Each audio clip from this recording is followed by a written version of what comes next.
Hi, welcome back guys. This is your friend, Parallel Deku. Back with another fanfiction. This is the series of What If Deku Had the Sand Demon's Power? Now before starting, please give this video a like. And subscribe to the channel if you want more videos like this.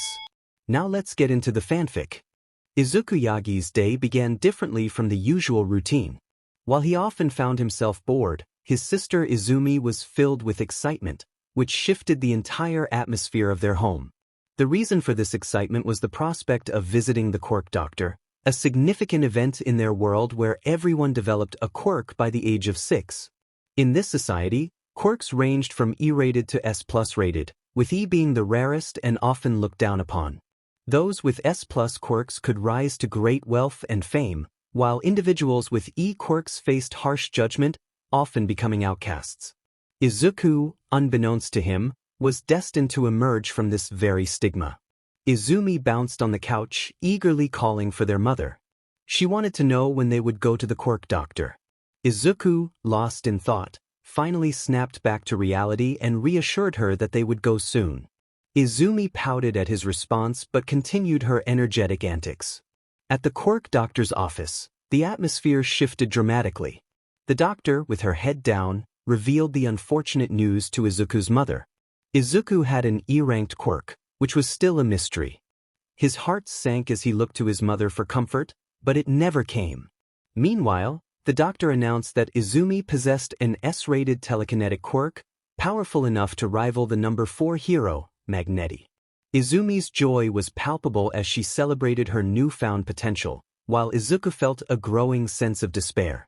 Later, at home, Toshinori inquired about their quirks. Inko explained the situation, and Toshinori congratulated Izumi, suggesting they celebrate.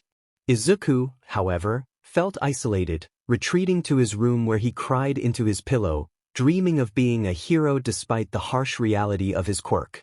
As Izumi shared her excitement with her friends, she couldn't help but feel a pang of worry for her brother. When asked about Izuku's quirk, she hesitated, revealing only that it was E-ranked and that there was something mysterious about it. Her friends reacted with disbelief, and Katsuki boasted about his own powerful quirk, further highlighting Izuku's struggles. Izumi's concern grew as she wondered what would happen if Izuku still aspired to be a hero. Her friends dismissed the idea, suggesting he would never succeed. Izuku, overhearing their conversation, remained determined, but his resolve was met with skepticism and harsh words from those around him. After a challenging day at school, Izuku returned home, feeling the weight of his family's absence. He entered the house with a spare key, wondering if they had left him behind. As he treated his minor injuries, he couldn't shake the feeling of being unloved.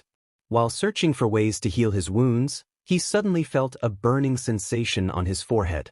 To his surprise, he discovered a tattoo that read, "Love," leaving him confused about its origin. As he pondered the meaning of this unexpected mark, Izuku realized that despite the challenges he faced, there was still a flicker of hope within him. He began learning how to treat wounds when he heard the door close. Curious, he went to check but saw his parents and decided not to disturb them, leaving them be. After a while of browsing the internet, he stumbled upon a video of All Might. His eyes sparkled at the sight of his hero as he watched, realizing he had momentarily forgotten who his idol was. It was the great All Might, who proclaimed that true heroes should always keep smiling, even in the face of danger. Inspired, he thought to himself that if he wanted to be a hero like All Might, he would keep smiling too. His smile grew wide as he embraced the idea. He resolved never to stop smiling, even if the world turned against him. He reassured himself that someone would accept him, and until then, he would continue to smile. He began to mumble about needing to find his quirk. The doctor had said it was a living demon, but he didn't know how to connect with it or communicate. He wondered if extreme circumstances would awaken it but hesitated at the thought of potential danger. All he could do was wait. Suddenly, a voice interrupted his thoughts, telling him to be quiet. Startled, he looked around, wondering if this was his demon. He asked if he could talk to it and what it could do, but the voice insisted he be quiet, explaining that the timing was not right. Realizing he needed to keep quiet, he asked if the voice could hear his thoughts. When he received no response, he took it as a yes, feeling excited that his quirk had finally spoken to him. He pondered whether what everyone said about him being weak was true but again received no answer. He decided that his quirk no, his friend could hear him. He reflected on the idea of friendship, realizing he hadn't had any in a long time. Time passed, and Izuku was now 15 and preparing for UA, a prestigious school for heroes. The teacher addressed the class, emphasizing the importance of focusing on their futures. The students groaned, but the teacher lightened the mood by tossing papers into the air, acknowledging their aspirations to become heroes. Katsuki, a classmate, scoffed at the idea of being grouped with others he deemed inferior, boasting about their chances of becoming sidekicks. The teacher recognized Katsuki and his friends, noting their reputation. The class buzzed with disbelief at the low acceptance rate for UA, questioning whether they were truly good enough.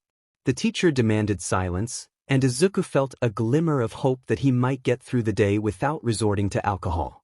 However, he was soon confronted by a bully who took pleasure in provoking him. Izumi, another classmate, warned him not to pursue his dreams of becoming a hero, fearing for his safety. Izuku stammered that there was no harm in trying, having waited 9 years for his quirk to manifest. Katsuki rushed up to him, expressing his frustration and insisting that Izuku shouldn't even think about it. He threatened Izuku, urging him to give up. Izuku had enough of the bullying. He took a deep breath and confronted Katsuki, asserting that he didn't believe Katsuki cared about him and demanded he sit down. The class was shocked by Izuku's boldness, especially since he had stuttered. The teacher intervened, asserting authority and ordering both boys to sit down. Katsuki, still simmering with anger, warned Izuku that he would pay for his defiance. After class, as Izuku packed his things, he was caught off guard by Katsuki's sudden aggression. Katsuki smirked, taunting him to jump off the roof. If he wanted a quirk so badly. Izumi looked shocked at the exchange, clearly not expecting such harsh words. Katsuki tightened his grip on Izuku, who managed to break free, grateful for the secret training he had been doing, which had made him stronger. And he was strong, mainly strong, but he had had enough of this. He kept telling himself to smile, to be like All Might, repeating it over and over in his head to calm down. He asked Bakugo to leave, stating that he had other matters to attend to, flashing a genuine smile that shocked both of them. Shoka, who was in a different class with Katsumi and Shoto, questioned Bakugo about why he was with this useless nerd. Izumi, breaking out of her shock trance, explained that the nerd had just angered Bakugo a bit. She then hugged Shoto's arm and suggested they leave, to which Shoto agreed. He sighed in relief as they left him alone, but he felt Katsumi and Shoka staring at him with an unfamiliar look. He began his journey home, which he also disliked. On the way, he heard some rumbling and turned to see a green slime creature. It commented on him being a medium-sized meat shield before launching itself at him. Stunned, he didn't react in time, and the creature latched onto him. He struggled, but the slime giggled and told him not to make it hard for them, suggesting that if he quieted down, the pain would go away quickly. Ignoring the creature, he continued to fight back, not noticing that his eye was going haywire and changing. Suddenly, he saw bits of sand rising, and before anything could happen, a silhouette appeared. A powerful voice shouted, and the force of the attack knocked him out. When he regained consciousness, he felt someone slapping him. He opened his eyes to find All Might standing over him, his signature smile brightening the room. He was thrilled to see his idol and searched for a notebook, realizing All Might had already given him an autograph. Just as All Might was about to leave, he called out to him, asking if a person with an E-quirk could become a hero. His hope was shattered when All Might explained that someone with an E-quirk couldn't be a hero and suggested he consider becoming a police officer instead. With that, All Might jumped away. Looking around, he spotted a 30-story building and felt a sudden urge to climb it. Once at the top, he wrote a letter and placed it under his shoes before preparing to jump. The letter read, "Hello, my so-called family and friends. I wrote this to tell you, you achieved what you wanted. I jumped today. A moment of celebration, wouldn't you say? Making myself do this so your hands don't get stained, what a perfect job. I even met my idol today, and he said I can't be a hero. Such a great day, wouldn't you say? Neglecting me at home and bullying me in school until I lost my mind. Don't make excuses like, I didn't realize it, or, I didn't want him to die. You achieved it. Such a great life, wouldn't you say? I'm surprised I didn't go evil or crazy until now. I don't know about my uncles like Aizawa, Nizu, or my grandpa Gran Torino. I don't know what to say to them. Either you forgot me or they told you lies. I'll leave some pictures of my injuries, which you ignored, probably thinking, it's just him playing rough. Wouldn't you say? Like what you see. These are beautiful, wouldn't you say? Complete my dying wish for me, shall you? Don't invite Toshinori, Inko, Izumi, Katsuki, Shoka, or Shoto to my funeral, and make them confess what they did on live television. It'll be fun, wouldn't you say? Sincerely, with hate. Izuku. Just Izuku. He felt a rush of emotions as he prepared to jump. Counting down, he took a leap of faith, ready to escape his pain. Just then, someone returning from work heard a shout and looked up to see a boy his age jumping from the roof. Before the boy hit the ground, he used his quirk to stop him. Expecting gratitude, he was met with a glare from the boy, who was clearly upset. The boy shouted in frustration, expressing his anger at being stopped. The rescuer calmly asked why he had jumped and for his name. The boy took a deep breath and introduced himself as Izuku, explaining that he didn't like his family name. The rescuer introduced herself as Aayaka Fukasaki and asked if he was comfortable sharing why he jumped. Izuku felt a wave of sadness wash over him as he explained that being an E was pretty self-explanatory. Aayaka seemed to understand and, unexpectedly, hugged him. He was taken aback but eventually hugged her back, feeling comforted as he cried. After a while, they let go, and she asked about his parents or if he had at least one friend. Izuku sadly replied that he had neither. She expressed her sorrow, and he reassured her that it wasn't her fault. As he looked at her, he felt a blush rise to his cheeks and awkwardly told her not to cry, saying she didn't look good when she did. She blushed in response, and the moment hung in the air, filled with unspoken understanding. Come with me? You can stay if you want, she suggested. But what about your parents? He asked, concern evident in his voice. They passed away. I've been living on my own, but I have a job to support myself, she replied. Oh, I'm sorry. I didn't know. Like you said, it's fine. So, are you coming? She pressed. Sure, give me your address. I'll come to your house after I get my clothes from my old place. All right, be sure to come within 2 hours. My shift starts then. Oh no, bye, he exclaimed, realizing he was running late. Wait, you didn't get my address, she called after him. In a hurry, he dashed over, snatched the note from her hand, and took off. Izuku ran home after a troubling day. Meanwhile, Izumi was worried sick, trying to figure out where he had gone as it was now 6 p.m. She heard the door close and went to check, finding her brother. She feigned disgust. Ugh, it's just you. Right back at you, he retorted, matching her expression before rushing into his room. What was up with him today? Izumi thought, deciding to investigate further. She approached his room and knocked. Open in 3 or this door goes down. 1, 2, 3. Izuku opened the door, looking annoyed. What? Geez, don't be like that, Nichan, she teased, smirking. Just say what you want. Why are you acting like this today? He asked, confused. What do you mean? All the bullying definitely didn't change me.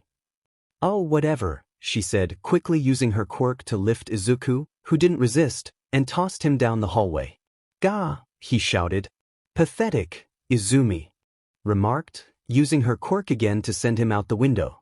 Don't come back, will you? She scowled at him as he fell unconscious. With Izuku, he looked around, bewildered. What the hell? Why am I in a sewer? He noticed a light coming from one of the pathways and decided to investigate. Inside, he encountered a massive brown monster with blue markings. Who are you, if I may ask? He inquired politely. The monster, Shikaku, was taken aback by the human's politeness and decided to respond. I am the Sand Devil, Shikaku. And what is this place? Izuku asked. This is your Mindscape, kid. I'm the monster within you. Izuku snapped, Why didn't you help me then, Shikaku? I was suffering while you were just watching. Calm down. Actually, you're here to accept an apology from me. I'm sorry I didn't do anything, but I'm here to train you. I can see everything you can. Train me? Izuku asked, his interest piqued. Yep, I'll train you for 10 years. Don't worry, you won't age a bit, and it's only 2 hours in the real world. Then let's get to it, he exclaimed. In Izuku's Mindscape, he felt a surge of hope as someone finally wanted to train him. Listen, kid, as much as I dislike this part, I have to explain how the sand moves, Shikaku began. Oh, okay, go ahead. I have something called chakra that moves the sand. Since I'm inside you, you can control it at will. We can do a lot with chakra, but I've sensed that for some reason, this world can't use it even though they have it. I suggest that after training, take a certain amount of sand, and I'll infuse my chakra into it to make it stronger, okay? Okay, now can we get to training? Izuku asked eagerly. Sure, Shikaku chuckled. After a significant time skip, Shikaku announced, your training for now is done. Go out, it's nearly 1 hour and 45 minutes in the real world. Thanks, Shikaku, for the training. But I was wondering something during our sessions. If it's about more training, don't worry. I can communicate with you through our minds since they are connected. You can see me when you sleep if you want. No, not that. I was curious about why you're behind the cage and why there's paper on the bars. It's the seal. It limits how much chakra I can give you, but since you can't use it except in your sand, the seal is pointless. If you want, I can come out to aid you or go on my personal rampage, but I prefer not to. So I can just rip this off? Izuku asked. If you trust me not to go on a rampage, Shikaku replied with a grin. Okay, Izuku said, rising to remove the seal. Wait, are you sure? I could go on a rampage if I conquer your mind. Shikaku warned. It's not like you will. Besides, I trust my mind and you, Izuku said, knocking on his head. He gathered his resolve and tore the seal off. Now, how do I leave? Just think that you want to leave and you will. Okay, Izuku said, focusing his mind on the desire to leave. After a few attempts, he finally woke up in the real world. Shikaku, can you hear me? He thought. Yes, now go to the girl, Shikaku instructed. Izuku confirmed his understanding as he walked to his window, using sand from his garden to rise up. He opened the window slowly and wrote a new letter, leaving it on the table before departing with 2 bags. After some time, he arrived at the address, finding a beautiful wooden house nestled among the trees. What the heck? Wasn't she living alone? He wondered, captivated by the house's beauty. Hey, Izuku! Aayaka called out, looking as if she were heading to work. Hey, Fukusaki. Thanks for letting me stay. Where do you work? He asked. First of all, call me Aayaka. Secondly, no problem. And third, I work as a Dlvy girl, she explained, giving a thumbs up. Oh, can you give me the key? Izuku asked, gesturing to the large house. Isn't that a bit expensive for a Dlvy girl? It was my parents. They were wealthy and owned many houses. I thought I was the only one living, so I sold the others for money. I just have this job to keep earning so I don't run out. And here she tossed the keys while giggling softly. Izuku thought to himself that she was adorable as he caught the keys she tossed. He asked when she would leave for her job. She replied that since it was already 7:50, she would be late unless she used her quirk, and she planned to return around noon. Surprised, Izuku learned that she worked that late. She explained that many people ordered pizzas at 11 p.m. As she prepared to take off using her quirk, she waved goodbye. Izuku watched her leave and decided to head to the beach for some sand. Upon arriving, he was dismayed to see the beach was in disarray. He recalled how much he used to love coming there and wondered what had happened. Shikaku suggested that he clean the beach for training, noting that even with the minimal physical activity he had done, it would help him build muscle. Grateful for the idea, Izuku resolved to start immediately. As he worked, he thought about how tiring it was and realized he needed to improve his stamina. He was happy about his new home and noted that it was noon, thinking Aayaka should be home by now. When he arrived, he found her lying on the floor, having passed out. Sighing, he gently carried her to her room, feeling a bit flustered. Once he placed her on the bed and turned to leave, he felt her tug at his sleeve. She asked if he needed anything and inquired where he would sleep since there was only one room. Izuku suggested he could sleep on the couch or outside, as he liked the wind. Aayaka insisted he shouldn't go out because of mosquitoes and invited him to sleep on the bed with her. Surprised, Izuku hesitated, wondering if he would be a bother. Aayaka assured him it would be fine and urged him to sleep since she was tired. He offered to step out so she could change, but she insisted he just sleep. Feeling shy, he agreed and climbed into bed beside her, his face flushed at the thought of being next to her. When Aayaka woke up, she couldn't remember what had happened the previous night and panicked about Izuku's presence. She discovered him shirtless in her bed, and her face turned red. Izuku, still groggy, asked if she remembered what happened. He looked cute and charming, which made her heart race. He inquired if she remembered passing out from exhaustion, and she admitted she didn't recall anything after that.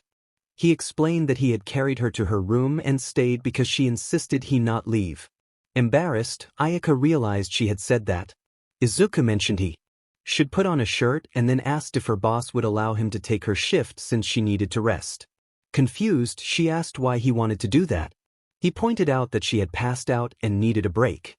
She hesitated, unsure if her boss would agree, but he encouraged her to write a note. Agreeing, Aayaka quickly wrote a note and handed it to him. She then asked what she should do until her shift started. He suggested shopping, watching a movie, or binge-watching some anime. She chose the last option, and he asked when her shift began. She explained that her boss had scheduled her for 2 shifts, one from 3 to 5 and another from 8 to Izuku decided to go train and mentioned he cleaned a littered beach as part of his workout. Aayaka blushed as he lifted his shirt to reveal his abs, scolding herself for having such thoughts. She urged him to go train while she enjoyed her anime. After he left, she started watching Overlord on Netflix. A few episodes in, Izuku returned, looking tired. He collapsed onto the couch and asked what she was doing. When she told him she was watching Overlord, he began to mention something about episode 6, but she interrupted him, not wanting any spoilers. He smirked and she worried he might spoil the show for her. He decided to join her and watch as well. As they continued watching, he eventually dozed off on her lap. Unsure of what to do, she absent-mindedly played with his hair while keeping her eyes on the screen. Suddenly, she checked the time and realized it was 2. She quickly woke him up, telling him he needed to get ready. Confused, he asked where she worked, and she was taken aback that he didn't know. Izuku prepared to send the address to his friend, feeling grateful that they had exchanged numbers when they first met. After sending the address, he watched as his friend rushed out in just 5 minutes. He was excited to share all the spoilers about Overlord with him. Later, Izuku returned home from work and was surprised to find Aayaka sleeping on the couch in her pajamas. With nothing else to do, he decided to clean the beach. While he worked, he conversed with Shikaku, who shared insights about chakra. Shikaku revealed that he had forgotten his previous life and suggested they become vigilantes to gather various types of chakra, emphasizing the benefits of having a mix rather than just one. Izuku also bought weights to wear while walking and training, only removing them for sleep and bathing. After finishing his training, he glanced at his watch and thought about going for a walk. As he passed under a bridge, he heard a familiar voice greet him. Turning around, he saw a green slime creature with 2 eyes and a mouth.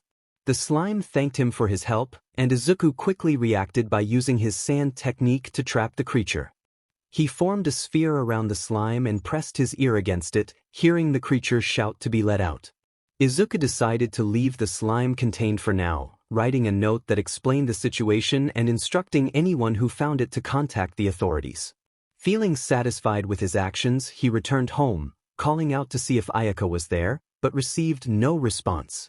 Concerned, he checked all the rooms and found her still asleep in the bedroom. After a moment of worry, he prepared for his shift, taking the note with him as he left with his weights. It turned out that her boss was very accommodating, and after his shift, Izuku returned home to a warm welcome from Aayaka, who hugged him tightly in gratitude. The next day, Izuku remained unaware that his father was All Might, who was not actively searching for a successor. Izumi went upstairs to knock on her brother's door, remembering that she had thrown him out of the window. Regret filled her thoughts as she wondered if he had managed to come back in sleep. After a moment of impatience, she opened the door only to find the room empty, with All Might posters ripped apart and a letter resting on the table. The letter expressed Izuku's feelings of abandonment and neglect from his family. He detailed his struggles and the pain he had endured, stating that he was leaving to find his own path. The letter conveyed his deep hurt and disappointment, emphasizing that he no longer wanted to be part of a family that had failed to notice his suffering. Izumi felt a wave of guilt wash over her as she read the letter.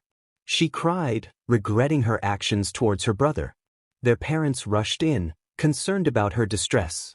After reading the letter, they were overcome with emotion, realizing the gravity of their neglect. Izumi's mother lamented her failures as a parent, while their father decided to call for help. As they tried to gather themselves, the doorbell rang. After quickly cleaning up, they opened the door to find Uncle Enji and Aunt Rei, accompanied by the Todoroki twins. Shoto noticed Izumi's distress and pulled her aside to ask what had happened. With tears in her eyes, she revealed that Izuku had run away. Shoto's concern deepened as he pressed for details, and Izumi handed him the letter, which he read with growing worry. Shoka, noticing Izumi's tears, rushed over to check on her, asking if everything was okay and if Shoto had done something wrong. Izumi explained that her brother had left, and the weight of the situation hung heavily in the air.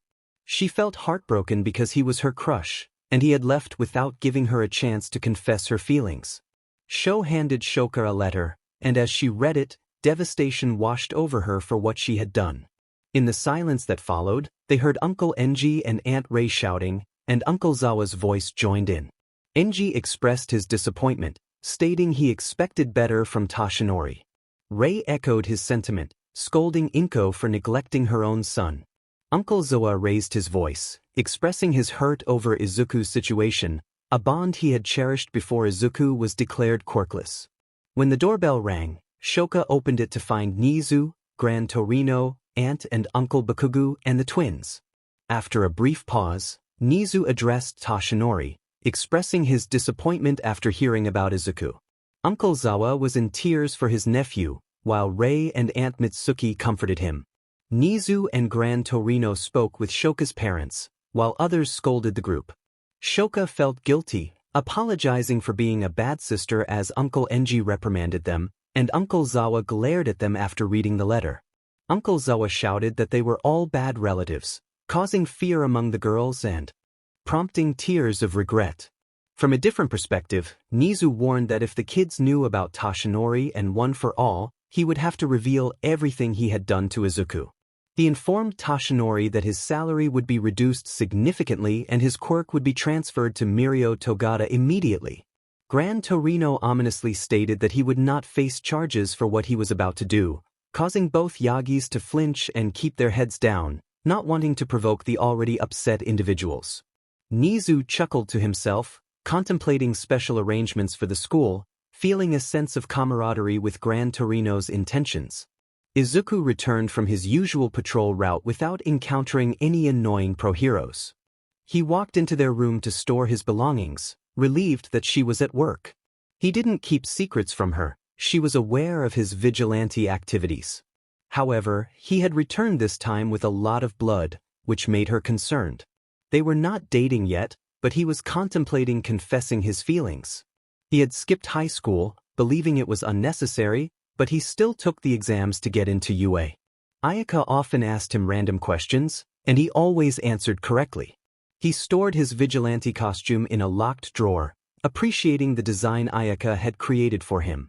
After placing his gourd, which contained Shikaku's chakra, he settled on the couch and dozed off while scrolling through his phone, looking at cute kittens and puppies that Aayaka sent him. After a while, he heard the doorbell ring and dashed to open it, excited for the pizza he had ordered. He paid the DLVY person and returned to the couch, turning on a random anime to watch while he ate. An hour later, the doorbell rang again, and he hurriedly got up, tossing the pizza box outside. He rushed to open the door, feeling anxious about Ayaka's potential reaction. She asked why he had taken so long, and he awkwardly explained that he had been sleeping. She seemed unconvinced but moved on to ask if he had finished his patrols and if he had gotten hurt. He reassured her, grateful for her concern. After she changed, he asked if she was free the next day. When she confirmed she was, he suggested they hang out. She excitedly agreed, proposing shopping, a movie, and dinner, which made him smile at the thought of food. They settled on a plan for their day together, both feeling excited about the upcoming adventure. As they walked to the mall, Izuku noticed something that made him uneasy. He hesitated and suggested they go to another mall downtown instead. Aayaka was confused and pressed him for a reason, but he insisted they should leave. When they arrived, Aayaka spotted two twins and a girl with golden hair who looked just like Izuku. She recognized the twins' distinct hairstyles and realized they were part of his past. Izuku explained that they were his old family, and Aayaka, filled with anger, wanted to confront them. He tried to pull her away, worried about attracting attention, but she was determined to make a point about how they had treated him. He reassured her that he would get her udon if she calmed down, which made her smile and agree to follow him. They spent the day shopping and enjoying each other's company, creating memories that brought them closer.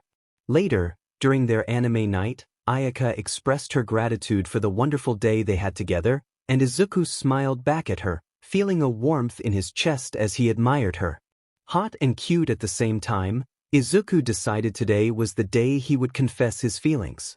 However, before he could say anything, Aya spoke up in the bustling streets of Tokyo. He knelt down, looking serious.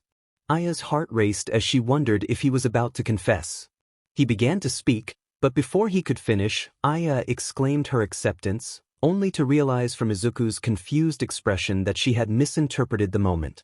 "What do you accept?" he asked, clearly puzzled. Aya felt embarrassed, realizing she had jumped to conclusions. Trying to recover, she stammered that it was nothing and urged him to continue. Izuku sighed and revealed that he had eaten pizza without her. Aya was taken aback, her eyes welling with tears as she asked when this had happened. "Yesterday." "Look, he started to explain, but she cut him off, holding up her hand and crying as if he had betrayed her. It was just pizza, but she felt it was a significant offense. Izuku then mentioned that he had ordered pizza for her, raising an eyebrow, fully aware of her love for it.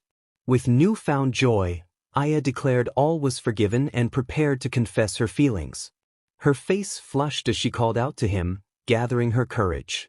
Taking a deep breath, she blurted out her feelings, asking him to go out with her. Izuku was momentarily stunned, processing her words. After a few moments, he blushed deeply, realizing what she had said. He began to respond, but Aya, unable to contain herself, closed the distance between them and kissed him. The kiss deepened, and they shared a moment of pure bliss together. Time passed, and they found themselves at the entrance exam for UA.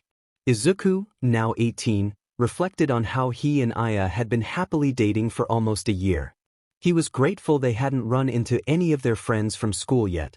One day, while he was out doing vigilante work, Uncle Zawa unexpectedly appeared, startling him.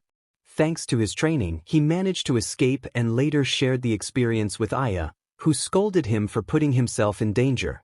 She insisted it was for his own good, pouting adorably as they walked to UA together. Izuku teased her, saying he only made her angry because she looked cute when she was. She blushed and urged him to focus as they arrived at the school. As they entered, Aya rushed ahead, calling for him. However, she tripped over something, and just as Izuku was about to catch her, a girl with a round face and a permanent blush used her quirk to help Aya. The girl introduced herself as Ochako Uraraka, and Izuku noticed her face turning red as she spoke. Concerned, he asked if she was okay, to which she insisted she was fine, though Aya glared at her from behind. After registering, they settled into the large exam room, waiting for the proceedings to begin. A lively blonde with boomerang hair, known as Present Mike, greeted the students enthusiastically, energizing the crowd despite the early hour. He introduced the exam and explained the rules, emphasizing that cheating would lead to immediate expulsion. Izuku, noticing the warning, decided to take a risk and cheat on the written exam. He scanned the questions, writing down the easier ones while observing two students who seemed to be writing while others were not. Using his quirk, He manipulated sand to form an eye that allowed him to copy the answers from one of the examiners. After finishing the exam, he pretended to still be writing while Aya, sitting next to him, occasionally glanced over. Once she completed her paper, they handed it in together. Aya whispered for him to follow her to another hall, where they sat side by side. As she scrolled through her phone, showing him pictures of adorable animals, the excitement in the room grew. Present Mike began explaining the different types of robots that would be part of the exam. However, a blue-haired boy with glasses interrupted, pointing out a discrepancy in the pamphlet regarding the number of robot types. His concern about the potential impact on UA's reputation added a layer of tension to the atmosphere. And the tattoo on your forehead is not how a respected UA candidate should look.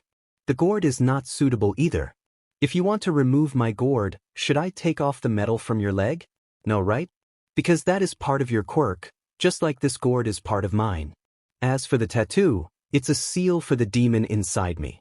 If you can defeat the demon who controls sand and is as large as UA, then I will gladly remove it. A smile crept onto my face, which seemed to unsettle everyone around me. I'm sorry for misunderstanding, and I apologize for interrupting you. Please continue, he said as he took a seat. Geez, try to be less creepy, Aayaka whispered to me when I sat down. I replied that I enjoyed creeping people out, especially her. Present Mike interrupted our conversation, announcing that the fourth robot was the zero-pointer, which would serve as more of an obstacle, so he suggested avoiding it. He then declared the start of the test. Izuku found himself in Area B, separated from Aayaka, who was in Area D. He was trying to calm himself when he began to think about surfing the sand from his gourd. You should not tamper with other examiners' confidence as a rising hero, the blue-haired boy rambled on. Izuku ignored him and moved ahead, but the robot caught up and resumed lecturing.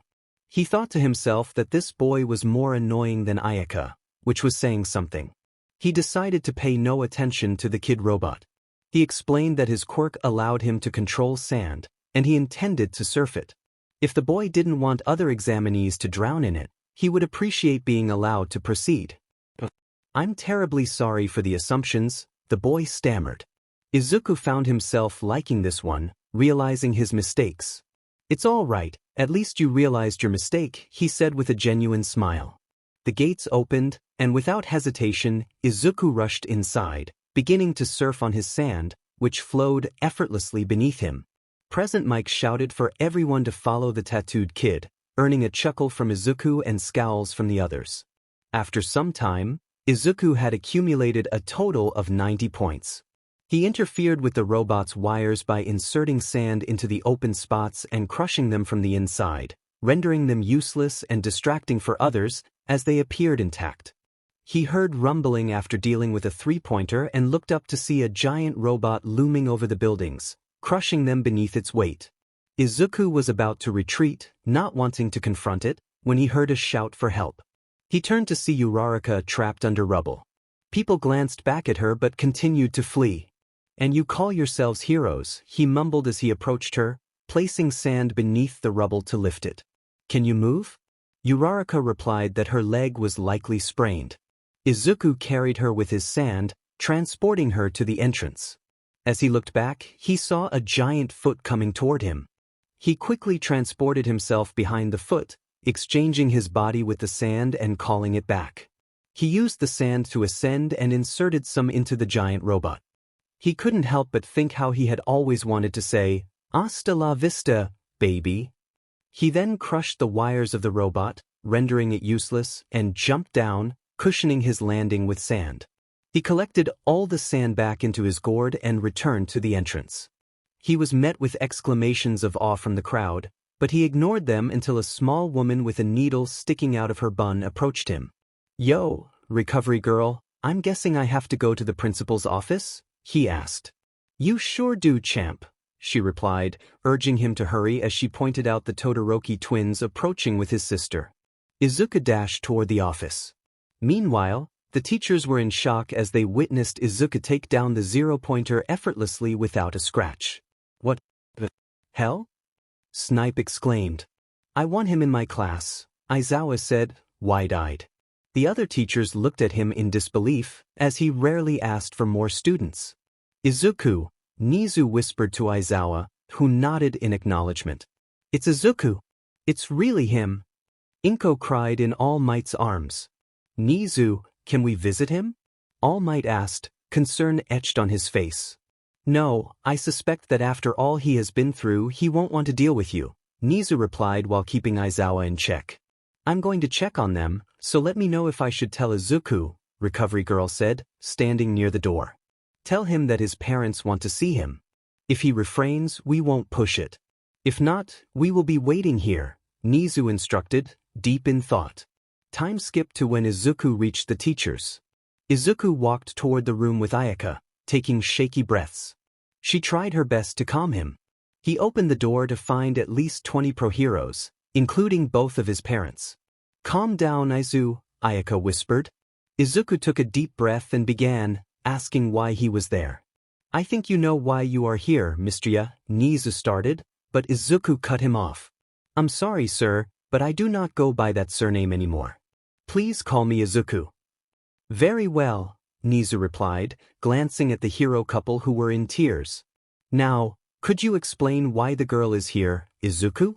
Izuku's tone was sharp, even though he lacked a quirk that could produce venom. Nizu, being the clever strategist he was, understood the underlying tension. Nizu was about to speak when Aizawa interrupted, his voice filled with concern. He approached Izuku and embraced him tightly, expressing how worried they had been for the past 3 years. Izuku returned the hug, pondering the implications of the girl's influence on him. Nizu noted that perhaps Izuku had not experienced enough affectionate touch during his absence. Izuku apologized, explaining that he had wanted to see them but had been too afraid to leave his home, except for training. Aizawa chuckled through his tears, acknowledging the strength Izuku had developed. Midnight was taken aback, realizing that this boy could make Aizawa laugh when others could not. Inko smiled, recalling the special bond Izuku had with his brother. Izuku, caught off guard, playfully told Inko to be quiet, surprising everyone except Aayaka, who was used to hearing various comments about his family. Toshinori, Izuku's father, reprimanded him for his tone, insisting he should show respect. Izuku raised an eyebrow, breaking the hug and questioning why Toshinori thought he deserved that respect. Toshinori declared his paternal role, but Izuku responded with a hint of defiance, stating that he didn't consider himself a son to them. Cementosss, confused, asked if Izuku truly didn't know why they were there. Aayaka interrupted, wanting to understand as well.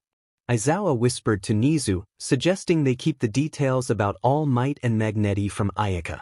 Nizu politely asked Aayaka if they could speak privately, and she agreed, following him to another room.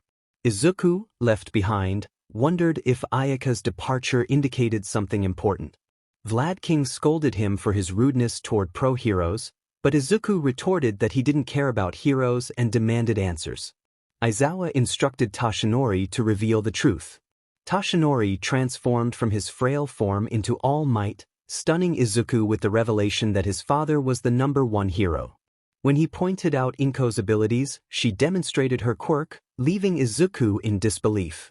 His surprise quickly turned to anger as he shouted about his disdain for pro-heroes, feeling betrayed by their treatment of him. Aizawa urged Izuku to calm down and apologized for his past struggles. Izuku took a deep breath, asking if he could leave with Aayaka. Aizawa, with a wink, confirmed they had both passed the exam. Grateful, Izuku hugged Aizawa and then prepared to leave with Aayaka, apologizing to Vlad King for his earlier outburst. Vlad King accepted the apology with a smile, and Izuku departed. The remaining teachers turned to Inko and Toshinori, expressing their outrage at how they had treated Izuku. Midnight voiced her anger, while others echoed her sentiments, stating he deserved better and had every right to distance himself from them. Aayaka woke up beside Izuku, who was only in his pants. She felt a rush of embarrassment, realizing they had been dating for 2 years without taking that step. She decided to check the mail, excited to find 2 letters, one for her and one for Izuku, marked with the UA symbol. She rushed inside, jumping on Izuku to wake him, urging him to check the letter. Izuku groaned about being woken up in such a manner, but Aayaka insisted on the excitement of the moment. He finally relented, allowing her to open her letter first. Aayaka squealed as she read Aizawa's message, which lacked enthusiasm. He informed her that she had passed the exam with a total of 100 points, detailing her scores. Just as he was about to explain further, a man interrupted, prompting Aizawa to activate his quirk in frustration, which startled Aayaka. Izuku tried to comfort her, but she was surprised to find herself crying. He gently pointed it out, and she wiped her tears, feeling a mix of emotions. After a brief hug, she encouraged him to open his letter. With a chuckle, Izuku opened his letter, revealing Nizu's animated introduction, which made them both laugh. Nizu confirmed that Izuku had also passed, with a total of 140 points, and promised to explain further. First, Nizu explained that students would earn 90 villain points for destroying robots and an additional 60 for performing heroic acts. He welcomed them to UA and mentioned that their uniforms would arrive the next day. Excited, they celebrated until lunch and spent the rest of the day together. Once home, they changed into comfortable clothes and sat down with their phones. Izuku was engrossed in his phone when his girlfriend, Aya, called for his attention. She asked him to join her in the bedroom, and he followed, curious about what she wanted. The next day, Izuku woke up around 9 a.m. and was surprised to find Aya sleeping beside him. He couldn't believe they had crossed a significant milestone in their relationship. After checking the mail and finding their PE and classic uniforms, he took a shower and prepared breakfast. He gently woke Aya, who groggily responded and quickly became embarrassed when she realized she was still in bed without clothes. Despite her embarrassment, she managed to get up, but she felt a bit wobbly and asked for help. Izuku chuckled at her reaction, and after a playful moment, he agreed to assist her. After a lively morning, they prepared for their first day at UA. As they walked to school, they discussed the possibility of adopting a puppy or a kitten, with Izuku leaning towards a puppy and Aya preferring a kitten. Upon arriving at Class 1A, they were met with a chaotic scene. Izuku noticed a blue-haired boy reprimanding a spiky-haired blonde for putting his feet on the table. The blonde boy defiantly challenged him, while the blue-haired boy introduced himself as Ida Tenya. Izuku, already familiar with Ida's reputation, asked him to move so he could take his seat. Suddenly, Izumi, Izuku's sister, rushed toward him, but Aya used her quirk to gently push her back, ensuring Izuku's space was respected. Izuku thanked Aya for her support, while Izumi expressed her frustration at being ignored.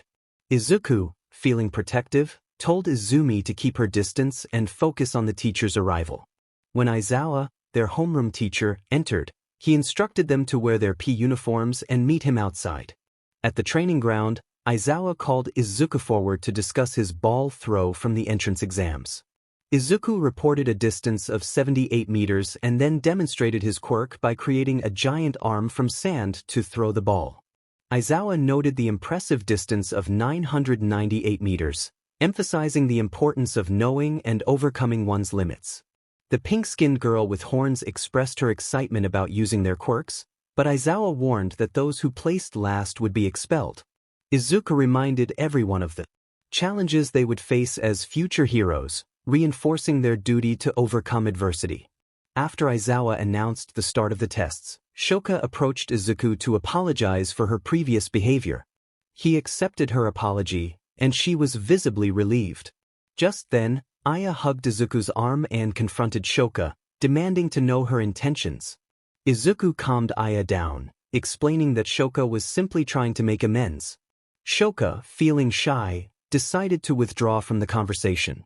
As they prepared for the 50-meter dash, Izuku requested permission to place some sand on the other side, which was granted, and he got ready alongside Bakugo. Katsumi was frustrated with Izuku's confidence. The robot instructor shouted for them to begin, and Katsuki unleashed a powerful explosion.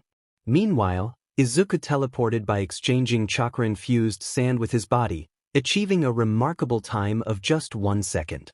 Aayaka created a tornado of air and sped to the finish line, clocking in at 5 seconds.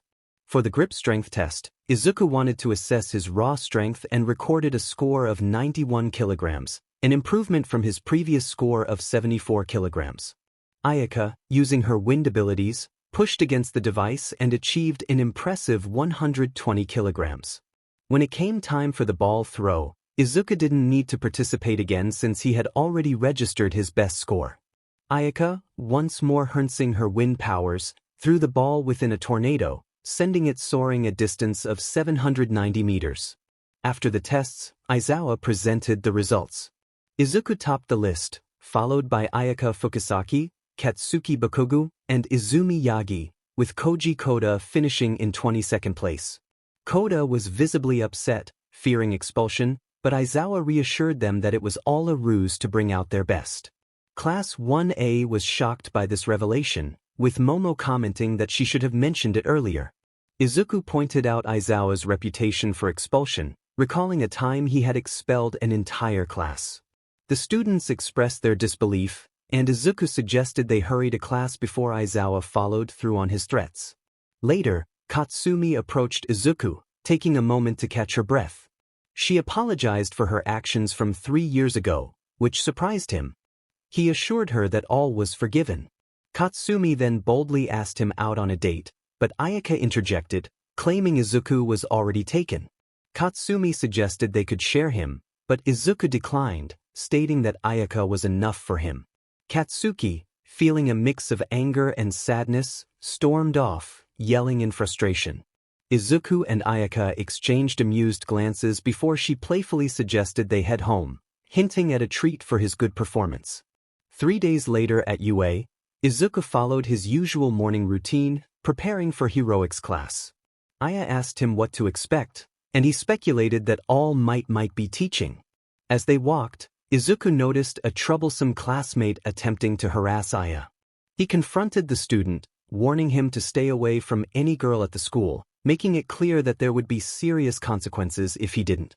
All Might burst into the classroom, announcing the start of Heroics 101 and revealing their new hero suits. The students excitedly grabbed their suitcases and headed to the changing rooms. While changing, Izuku overheard some classmates planning to peek into the girls' changing room. He swiftly intervened, using his sand to intimidate them into backing off. After ensuring the peeping incident was resolved, he joined All Might, who was attempting to engage him in conversation. Izuku remained distant until his sister, Izumi, nervously approached him. He brushed her off, feeling annoyed, but when Aayaka arrived in her costume, he complimented her, and she blushed in response. With the group finally assembled, they were ready to begin their training. The groups were split into pairs for the upcoming battle, and Izuku found himself matched with Uraraka, while Aayaka was paired with Mineta. As he glanced at Mineta, an unspoken conversation passed between them, filled with tension. Izuku felt a sense of dread as he realized their opponents were Ida and Katsuki Baku. He thought to himself that things couldn't possibly get worse. But they did. He instructed Uraraka to search for the bomb while he confronted Bakugo. He emphasized the need for her to distract Ida, and if he was out of the fight, she should go for it. Uraraka agreed, though her nervousness was palpable. Izuku's tone turned serious as he requested her not to call him Deku, a name he found bothersome. She apologized, realizing her mistake, and they both prepared for the challenge ahead. As the test began, they scoured the lowest floor without finding anything. Moving to the second floor, Izuku felt an unsettling intuition. He directed Uraraka to the third floor, claiming he had a plan and assuring her he would catch up. After she left, he sent a sand construct to scout the area, quickly locating Baku. Bakugo, furious, shouted insults, and Izuku felt the anger radiating from him. He challenged Bakugo to show himself, and the tension escalated. In the observation room, Aayaka remained unfazed by Bakugo's outburst, confident that Izuku would handle the situation. Back in the fray, Bakugo's rage boiled over as he confronted Izuku, demanding to know why he dared to look down on him. Izuku, now transformed and more powerful, responded with a tone that dripped with both venom and pity. Bakugo's fury only intensified as he attempted to attack, but Izuku swiftly countered, using sand to restrain him. All Might announced Bakugo's capture, and Izuku felt a surge of triumph. He moved to assist Uraraka, who was trying to stifle her laughter at the unfolding chaos. Peeking through a slightly open door, he spotted Ida attempting to mimic villainous behavior. Seizing the opportunity, Izuku used his sand to create a diversion, allowing him to touch the bomb and declare victory. Ida, shocked by Izuku's tactics, questioned how he had accomplished such a feat. Izuku shrugged, attributing it to technique. However, Bakugo, undeterred, threatened to unleash his quirk. Izuku quickly fortified his defenses, but the ensuing explosion knocked him unconscious. In the aftermath, Aayaka and All Might rushed to ensure everyone was safe, checking for injuries. Aayaka took Izuku to Recovery Girl while All Might tended to Bakugo, Uraraka, and Ida. When Izuku regained consciousness, he felt a dull ache in his head and noticed Aayaka sleeping beside him, using his arm as a pillow. As dawn broke, he greeted her, causing her to wake in tears, scolding him for not being more cautious during the battle. He apologized, realizing her concerns stemmed from her intelligence and care for him. Recovery Girl entered, noting Izuku's minor burns but expressing surprise that he didn't feel the heat. As he removed his sand armor, it became clear he was unharmed, leaving everyone to wonder how he managed to escape injury. And why did they look like actual burns? Shikaku, couldn't you have done something? No, I was unconscious so I couldn't do anything. Fine, I thought, and I explained that I made it look that way to catch people or opponents off guard. Recovery Girl sighed and told me to go to class since it was the last lecture. A smile grew on my face as I thought of Mineta. She looked concerned and asked if I was Nizu's private student, to which I replied that I wasn't sure why she asked. She dismissed me and I walked away, heading to my class. We went through the end-of-day routine and left. Mineta tried to escape me by leaving early, but I had Aayaka go home before me and took Mineta to a building of decent height. I made him fall, and just before he hit the ground I caught him, preventing a nasty landing. I reached home, and the rest of the day went normally until lunch. I was walking with Aya, discussing another date we had planned after school. She was excited because it was our anniversary. We took our dishes and sat down at our table. Izumi approached us, calling me her brother repeatedly. I grew tired of it and told her that I wasn't her brother. She teared up and walked away slowly. Aya placed a hand on my shoulder and gave me a reassuring peck on the cheek, saying it was all right. We continued eating, but soon the Yagis, including All Might and Magneti, arrived with Katsuki and Shoto. Shoto insisted that we needed to talk. I created a sand clone and suggested they speak to him since he was a great listener. Magneti insisted it was about my past. I replied coldly that I didn't have a mother, that I was an orphan who moved in with her, and asked him to refrain from calling me his son. I wasn't pleased that they had all come. They pressed that we needed to talk in private without my girlfriend. I told them that would be a problem because if I lost control, Aya was the only one who could calm me down. Izumi pleaded for just half an hour. In anger, I slammed my hands on the table and told them not to call me their brother, agreeing to talk for only 15 minutes. I shot up and led them to an empty classroom in 1A. After they settled, I started a timer, and they looked shocked, clearly not expecting me to be serious. I reminded them that time was ticking. Izumi began to apologize, admitting she bullied me and that she only wanted me to be safe, tears streaming down her cheeks. I confronted her about the pain she caused, asking if hurting me was her idea of safety.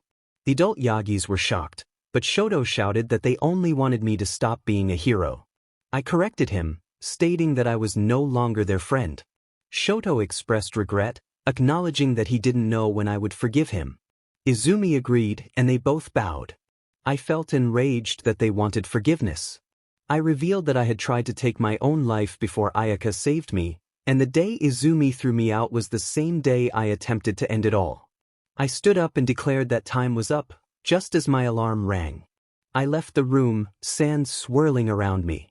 Aayaka noticed my agitation, as the movement of my sand was a sign of my fury. She approached and asked if the meeting had been rough. I didn't want to discuss it, suggesting she could guess what they were up to. She agreed and gave me a quick kiss. She then asked if I had really forgiven Shoto and Katsuki. I admitted I hadn't, but I was impressed that Katsuki had the courage to ask for forgiveness. She giggled, calling me cruel when I wanted to be. I acknowledged it with a grin and headed to class, where Shoto and Katsuki were talking to the others, clearly on the verge of tears. Shoto was crying, while Katsuki was furious. They rushed over to me. I gave them an uninterested look and asked what they wanted. Shoto stammered, asking if I had forgiven them. I enjoyed their distress, though I didn't know why. I told them I hadn't forgiven them and had only wanted to mess with them. In response, Shoto created a waterfall while Katsuki attempted to attack me without using her quirk. I simply raised a wall of sand to block her. As I took my seat, I let my sand protect me from Katsuki's furious shouts, knowing I had more important things to focus on. Izuku woke up at home around 6 and began his morning routine. He woke Aayaka, and they followed their usual schedule. Once in class, Aizawa entered and announced that we were going on a field trip. He instructed everyone to wear their hero suits or uniforms, not caring which, and then left the room. The class hurried to the changing room to get ready and boarded the bus. Aizawa was pleased that all the students arrived on time and instructed them to get on the bus in an orderly fashion according to their seat numbers. Ida insisted on this, but when Izuku pointed out the chaos inside, Ida felt disappointed but took a seat anyway. As the students chatted among themselves, Azui suddenly asked Izuku what rank his quirk was. Izuku bluntly stated that his quirk was ranked E, which caught the attention of those around him. Kirishima exclaimed in surprise, expressing his admiration for Izuku's strength despite the low ranking of his quirk. He lamented that he only had a C-ranked hardening quirk. Izuku reassured him, emphasizing that all quirks are powerful when used correctly, citing his own experience of overpowering an S-ranked telekinetic quirk with his E-ranked ability. Izumi, however, lowered her head, seemingly affected by the conversation. Aizawa announced their arrival in his usual bored tone, prompting the students to exit the bus and enter the vast training facility. They were greeted by an enormous area filled with various zones they had never seen before. Suddenly, a figure resembling a white marshmallow with a black head entered, causing Izuku to feel momentarily confused until Uraraka excitedly identified the hero as 13, the rescue hero known for a dangerous quirk. Aayaka chimed in, expressing her admiration and stating that 13 was the reason she aspired to become a pro-hero. 13 graciously acknowledged their enthusiasm and explained that they were there to learn rescue training, designed by 13 themselves. The apprehension test had revealed their limits, while All Might's test demonstrated the consequences of using their powers against others. Izuku shot a brief glare at Bakugo, who appeared unexpectedly nervous, and noticed Aizawa glaring at him, which explained Bakugo's demeanor. The rest of 13's explanation became a blur for Izuku, but he noticed mist forming in the center of the area, causing 13 to react with surprise. Mineta shouted in alarm about the presence of fake villains, but 13 clarified that they were real threats. Aizawa instructed 13 to protect the students and sent Ida to seek help. Izuku was asked if he had sand at UA, to which he confirmed he did, keeping it in case he was late. With urgency, Izuku prepared to teleport, but as he did, he noticed mist forming beneath him. He accelerated the process, closing his eyes and opening them to find himself at UA. He rushed to Nisa's office, bursting through the door and announcing the villain threat at USJ. Without waiting for a response, he teleported again, this time landing amidst the villains, who looked stunned. Quickly, he commanded his sand to rise, blocking incoming projectiles. Aizawa, fighting off villains, shouted at Izuku in frustration, demanding to know what he was doing. Izuku explained that he had been teleported unexpectedly and agreed to help. He unleashed a sand tsunami in a direction away from Aizawa to avoid harming him. Once half of the villains were trapped, he solidified the sand and asked for permission to take more drastic measures. Aizawa reluctantly granted it. With a wicked grin, Izuku commanded a sand coffin to form around the trapped villains. The sand hardened and then exploded, showering the area with debris.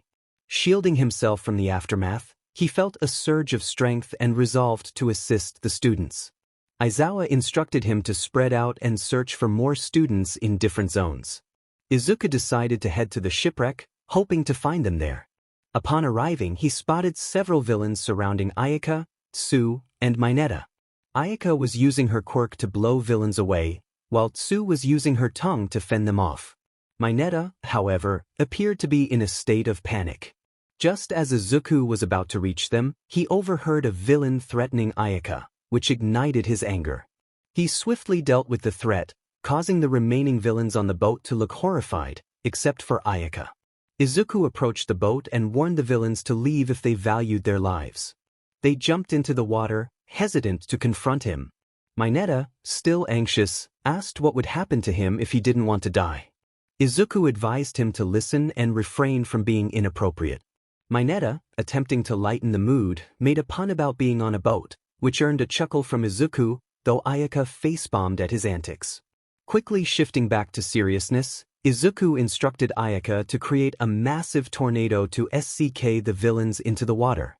He directed Mineta to throw his sticky ball into the water while Tsu would assist him by jumping out. Mineta complied, though he began to bleed from the effort but managed to get a few more ball in before losing consciousness. Aayaka successfully created a whirlpool, pulling the villains in, and Tsu, holding Mineta, managed to escape the chaos. Izuku and Aya stepped onto the sand platform, where he dropped off their classmates at the entrance, leaving 13 behind. After retrieving his sand, Izuku discovered that most of his friends were safe, except for Todoroki, Hagakure, and Aoyama, who was still missing. He figured Aoyama was clever enough to handle any villains and was likely just hiding, so he didn't worry too much about them. Looking down, he spotted Aizawa confronting a massive creature. The beast lunged at Aizawa, prompting Izuku to recognize the threat. He quickly formed a sand sphere around himself and began to chant. The transformation was rushed, and while it didn't fully complete, he emerged with a new form, drawing gasps from those around him. Charging at the creature, he unleashed a flurry of punches, but they seemed ineffective. A voice from the shadows taunted him, claiming that his feeble attempts wouldn't even faze the creature, which had once been a threat to all might. Anger surged within Izuku as he attempted to strike back, only to find his punch blocked. He leaped back, determined to transform further. With renewed vigor, he charged again, delivering a series of punches and kicks while shrouded in sand, but the creature remained unfazed. It retaliated, landing a blow that caused Izuku's arm to split, shocking everyone around him.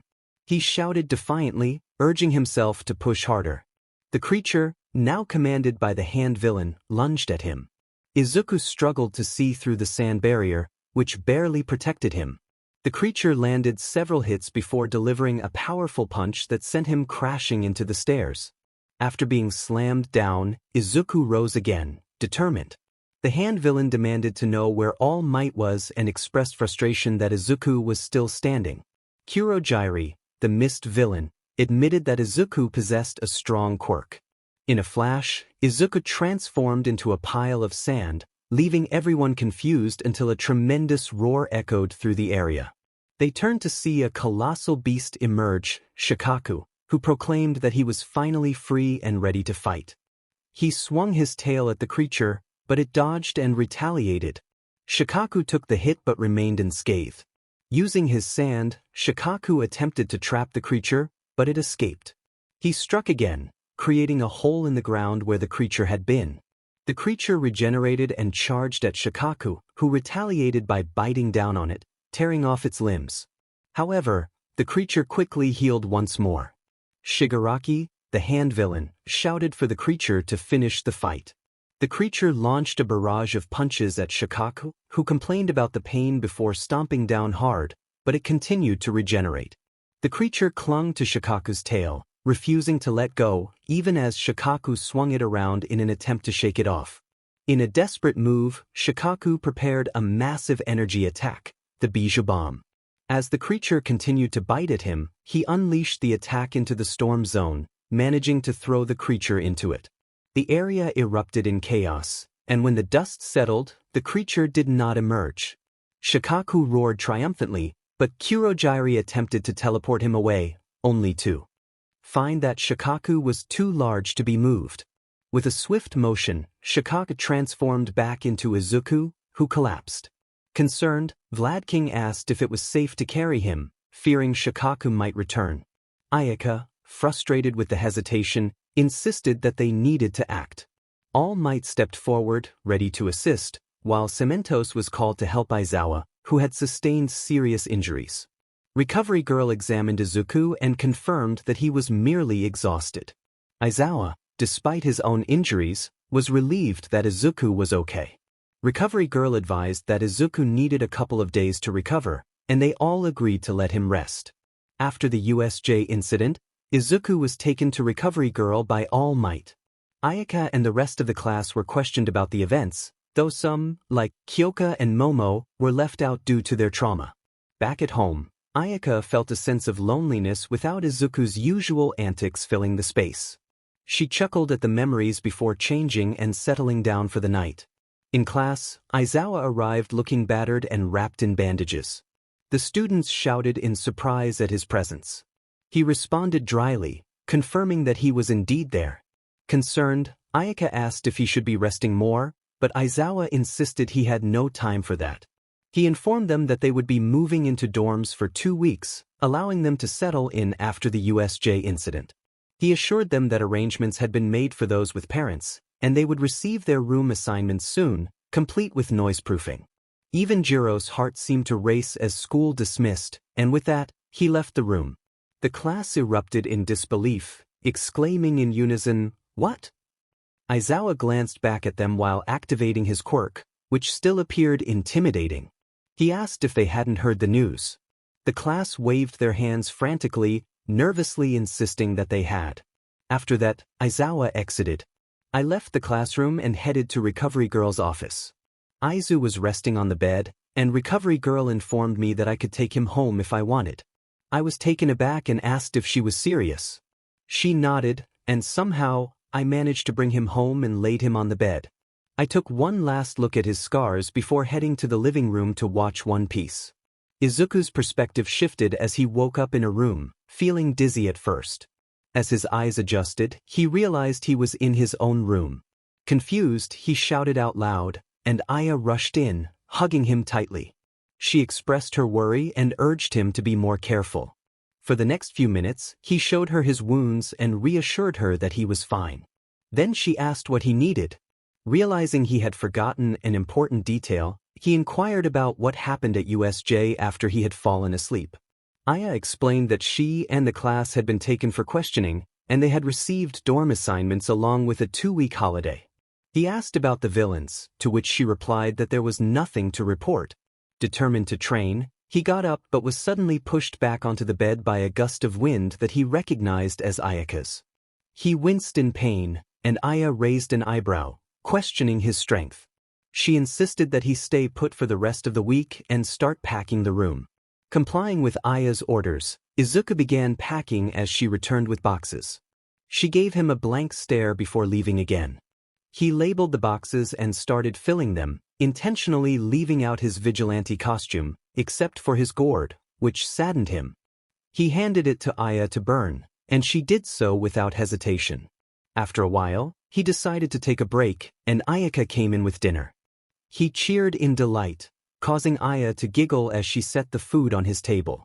Noticing there was only one plate, he asked about her meal. She smiled reassuringly, claiming she wasn't hungry. However, he could tell she wanted udon. After a moment of hesitation, she admitted it, and he sighed before calling a restaurant to place an order. Aya's happiness made him smile, and soon the udon arrived, and they enjoyed their dinner together. A week passed, and it was the day Aayaka planned to start moving into the dorms. Since no one from their class had begun yet, they decided it was best to get started.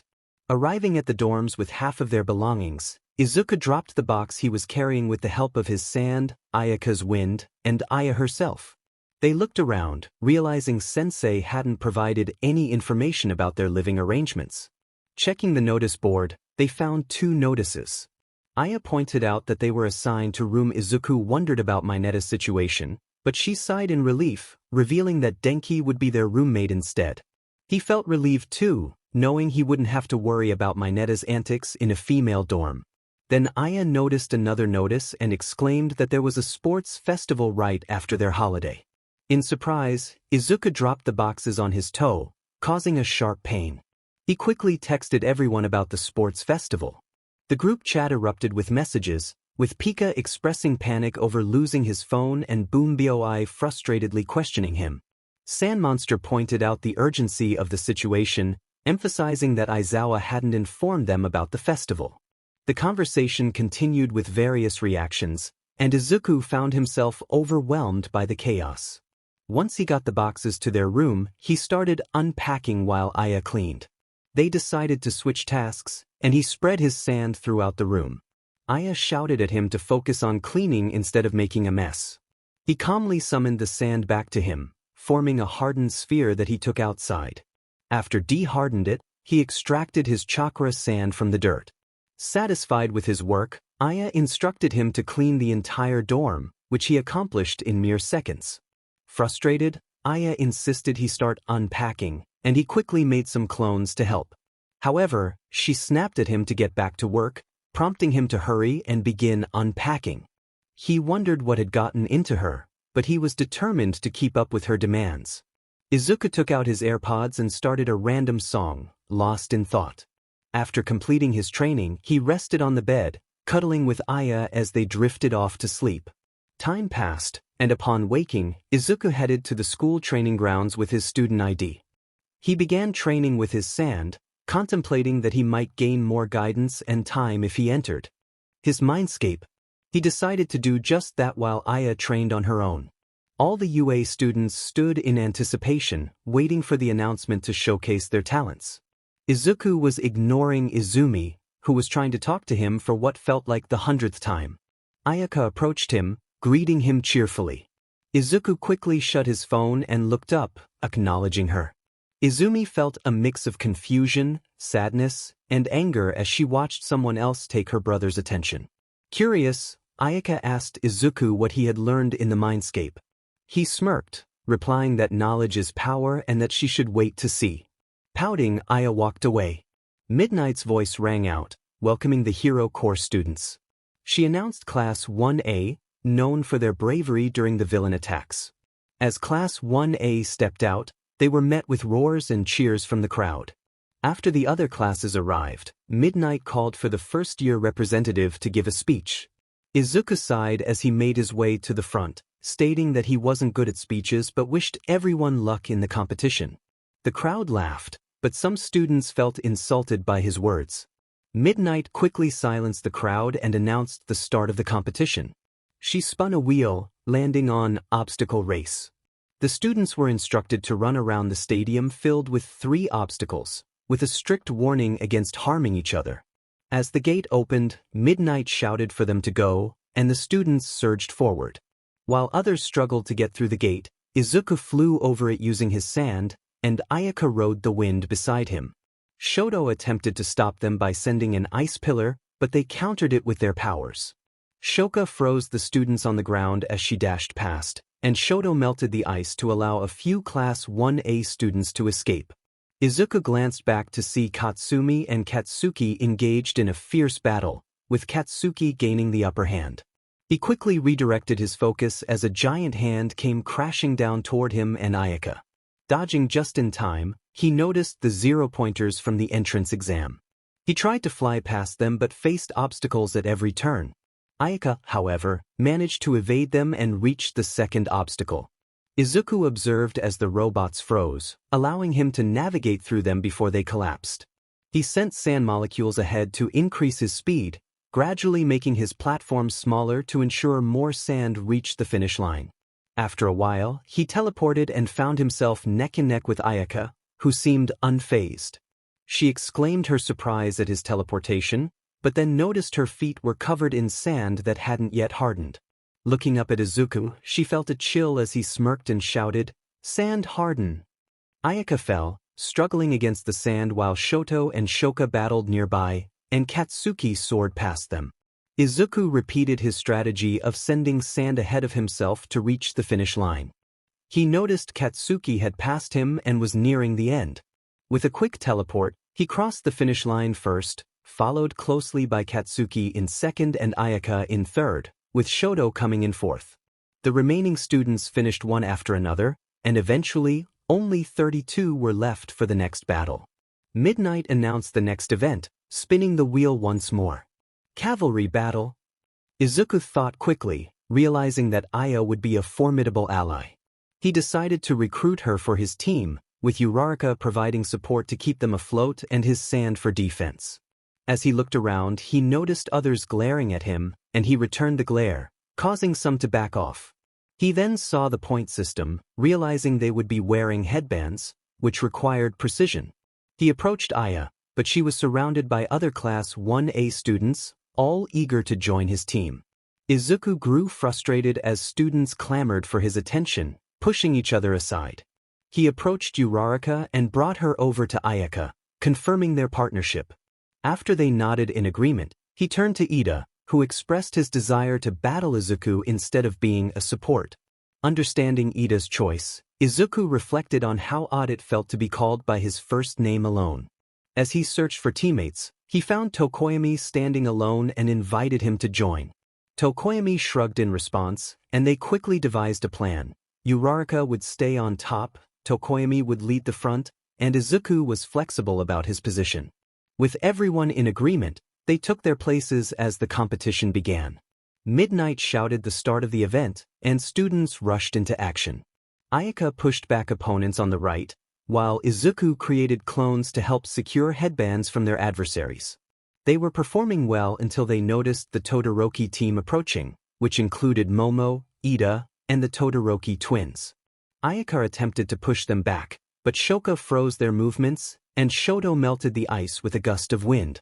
Just as they prepared to launch another attack, Bakugo unexpectedly charged at Uraraka, trying to snatch her headband. She ducked just in time, and as Bakugo landed on top of her, she quickly touched his stomach, causing him to be pulled back by Shiro, who was trying to intervene. Thanks to Uraraka's quick reflexes, Izuku anticipated further attacks from Bakugo's team. He created a protective wall in front of her, but Shiro continued to pull her back, attempting to scold them. Izuku focused on the Todoroki team and conjured a giant head with arms beside him. The clone advanced toward the Todoroki team, shocking them, but Shoka attempted to freeze it. The clone crushed the incoming ice and was about to unleash its power when Tokoyami stealthily snatched their headbands just as time was called. Midnight announced the results, her voice slightly strained from all the shouting. Team Uraraka, consisting of Uraraka, Izuku, Aayaka, and Tokoyami, took first place, followed by Team Todoroki, Team Shinso, and Team Bakugo. After the announcement, Midnight suggested everyone take a break, knowing they all needed it. After the break, Izuku finished his meal and was about to leave when Aizawa called him over. He approached his teacher, who instructed him to follow. Izuku's excitement grew as Aizawa revealed that the matter they had been working on was complete. Aizawa explained that there had been some challenges, but they finally needed Izuku's signature to proceed. He assured Izuku that if the Yagis disagreed, they could take further action. Later, Izuku stood at their homeroom teacher's desk with Aya beside him. Uncle, standing behind the desk, looked curious and asked what was happening. Izuku expressed his desire to escape their custody to legally change his name. Uncle hugged him tightly, expressing that he had anticipated this day. He offered to adopt Izuku while he would still live with Aya, and Izuku eagerly agreed. After some discussions and showing his scars to a detective, both Uncle and the detective were furious upon learning about Izuku's past. After celebrating the progress of the case, Uncle suggested Izuku go home to prepare for the upcoming USJ event. They exchanged farewells before leaving. In the waiting room, Izuku sat down, and Izumi and her friends attempted to sit beside him. He scooted away, leading to a playful back and forth that frustrated the Bakugo twins while Izumi and Shoka tried to hold back their tears. Katsumi finally shouted at him to sit still, but he ignored her, finding solace when Aya came to his side and hugged his arm, causing a jealous reaction from Katsumi and Shoka. Midnight then announced the matchups for the battles. The first match was Izuku against Shinso. As they took their positions, Shinso taunted Izuku about his quirk, implying he had never faced bullying. Izuku, angered by the assumptions, unleashed a sand tsunami that engulfed Shinso. As the sand settled, Izuku approached Shinso, revealing his own painful past of neglect and bullying due to his E-ranked quirk. Shinso was taken aback by Izuku's strength and vulnerability. Izuku extended his hand, hoping for friendship, and Shinso accepted, smiling as he expressed his desire to be friends. They both agreed to continue with the festival matches, and the next battle began. Shoto won by engulfing half the arena in ice. In the match between Shoka and Ida, Ida charged at Shoka, but she quickly covered the entire area in ice. Caught off guard, Ida lost his footing and slipped out of the arena. In the fight between Fukusaki and Katsumi, Katsumi smirked, having placed sand close to the area. She declared her intention to prove she was better, and with a powerful gust of wind, Aya struck Katsumi while she was airborne.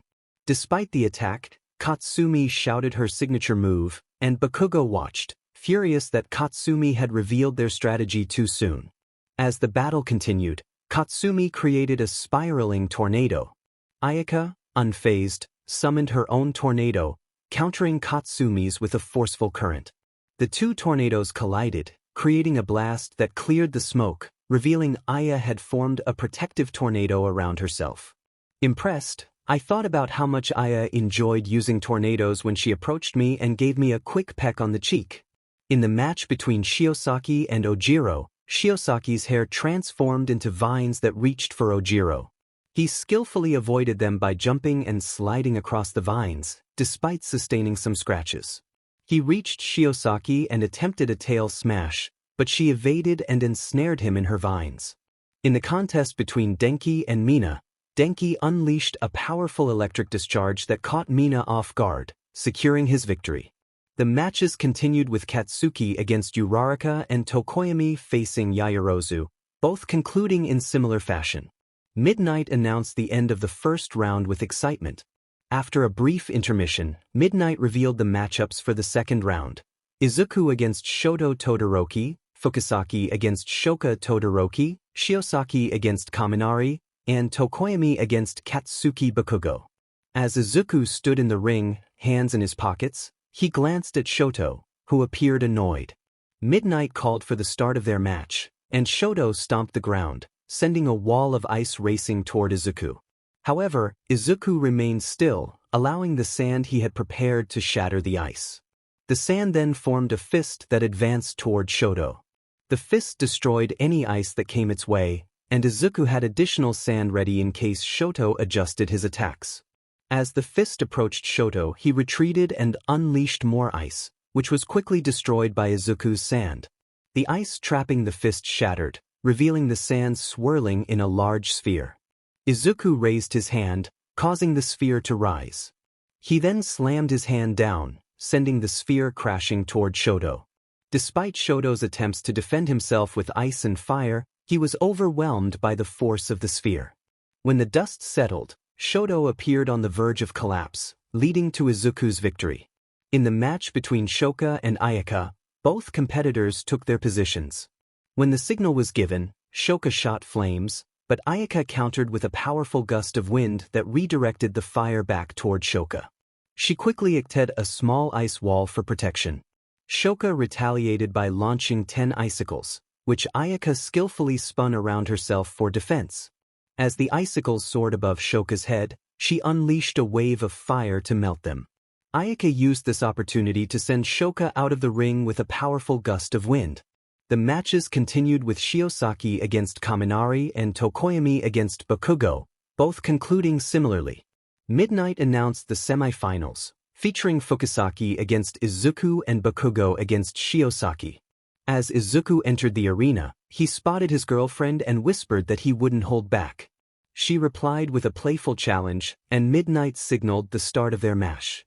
Izuku raised his hand, sending sand rushing forward to secure his footing. Aayaka countered by directing air toward him, determined to push him out of the ring. Unbeknownst to her, Izuku had reinforced his position with hardened sand. As the wind rushed toward him, Izuku noticed some sand sticking to Aayaka. Seizing the opportunity, he pulled her toward him and slammed sand against her. In response, Aayaka created a wind sphere around herself, which could repel Izuku's sand but allowed her to attack. The sphere advanced slowly, and Izuku braced himself behind a wall. As the sphere began to break through, he focused on the spinning sand molecules and managed to manipulate them, ultimately causing the sphere to disintegrate. Aayaka was astonished as she had tried everything to make the sphere invincible, knowing it could only be broken or destroyed if someone moved it faster. Izuku wasted no time and hardened the sand with Aayaka inside. Midnight announced the winner, declaring, "Izuku wins." In the match between Bakugo and Shiosaki, Shiosaki used her vines as a wall, attempting to whip Bakugo. It blasted them away, soared into the air, and landed in front of her, using an explosion to blind her while pushing her out of the ring. After a brief break, Izuku approached Bakugo and proposed a deal. Izuku's interest peaked as Bakugo smirked and suggested, "If I win, you will date Katsumi." "Deal?" Izuku, with a smirk of his own, countered, "If you lose, then you'll do anything I say." "Deal?" Bakugo agreed, and the match began. Izuku stood with his hands in his pockets while Bakugo charged at him, visibly frustrated. The signal went off, and Bakugo lunged at him, but Izuku's sand blocked the attack. Bakugo tried again, throwing a right hook that transformed into a blast from the left, only to be thwarted once more by the sand. As Bakugo charged again, Izuku decided to end the match. He stood up and extended his hand, causing the sand to form around it. He shot projectiles at Bakugo, who dodged them easily, unaware that the projectiles were merely a distraction. Izuku manipulated the sand to encase Bakugo, approaching him and whispering, "It's over." However, Bakugo, ever defiant, blasted the sand away and soared into the air, spiraling around as he unleashed a powerful attack. The arena fell silent as everyone awaited the outcome. When the smoke cleared, Izuku stood behind his protective sand wall, and the crowd erupted in cheers. He glanced at Bakugo, who lay on the ground, realizing that the blast had bounced back to him. As he reformed the sand into his gourd, some spectators shouted that it was unfair, but Izuku calmly explained that he had used the sand in the atmosphere before the contest, silencing the crowd. He walked toward the viewing area and noticed Katsumi looking sad, likely aware of the deal he made with Bakugo.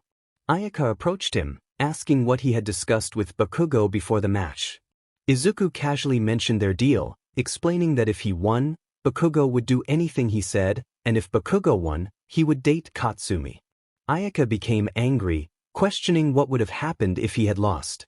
Izuku chuckled nervously, assuring her that it didn't matter since he had won, and she seemed to calm down afterward. After the award ceremony, they all left for the day. The next day, Aizawa entered the classroom and congratulated everyone on the festival. He informed them that they would have internships and needed to submit their chosen names within 2 days, with Midnight reviewing their hero names. Midnight arrived, excitedly announcing that she would be revising their hero names.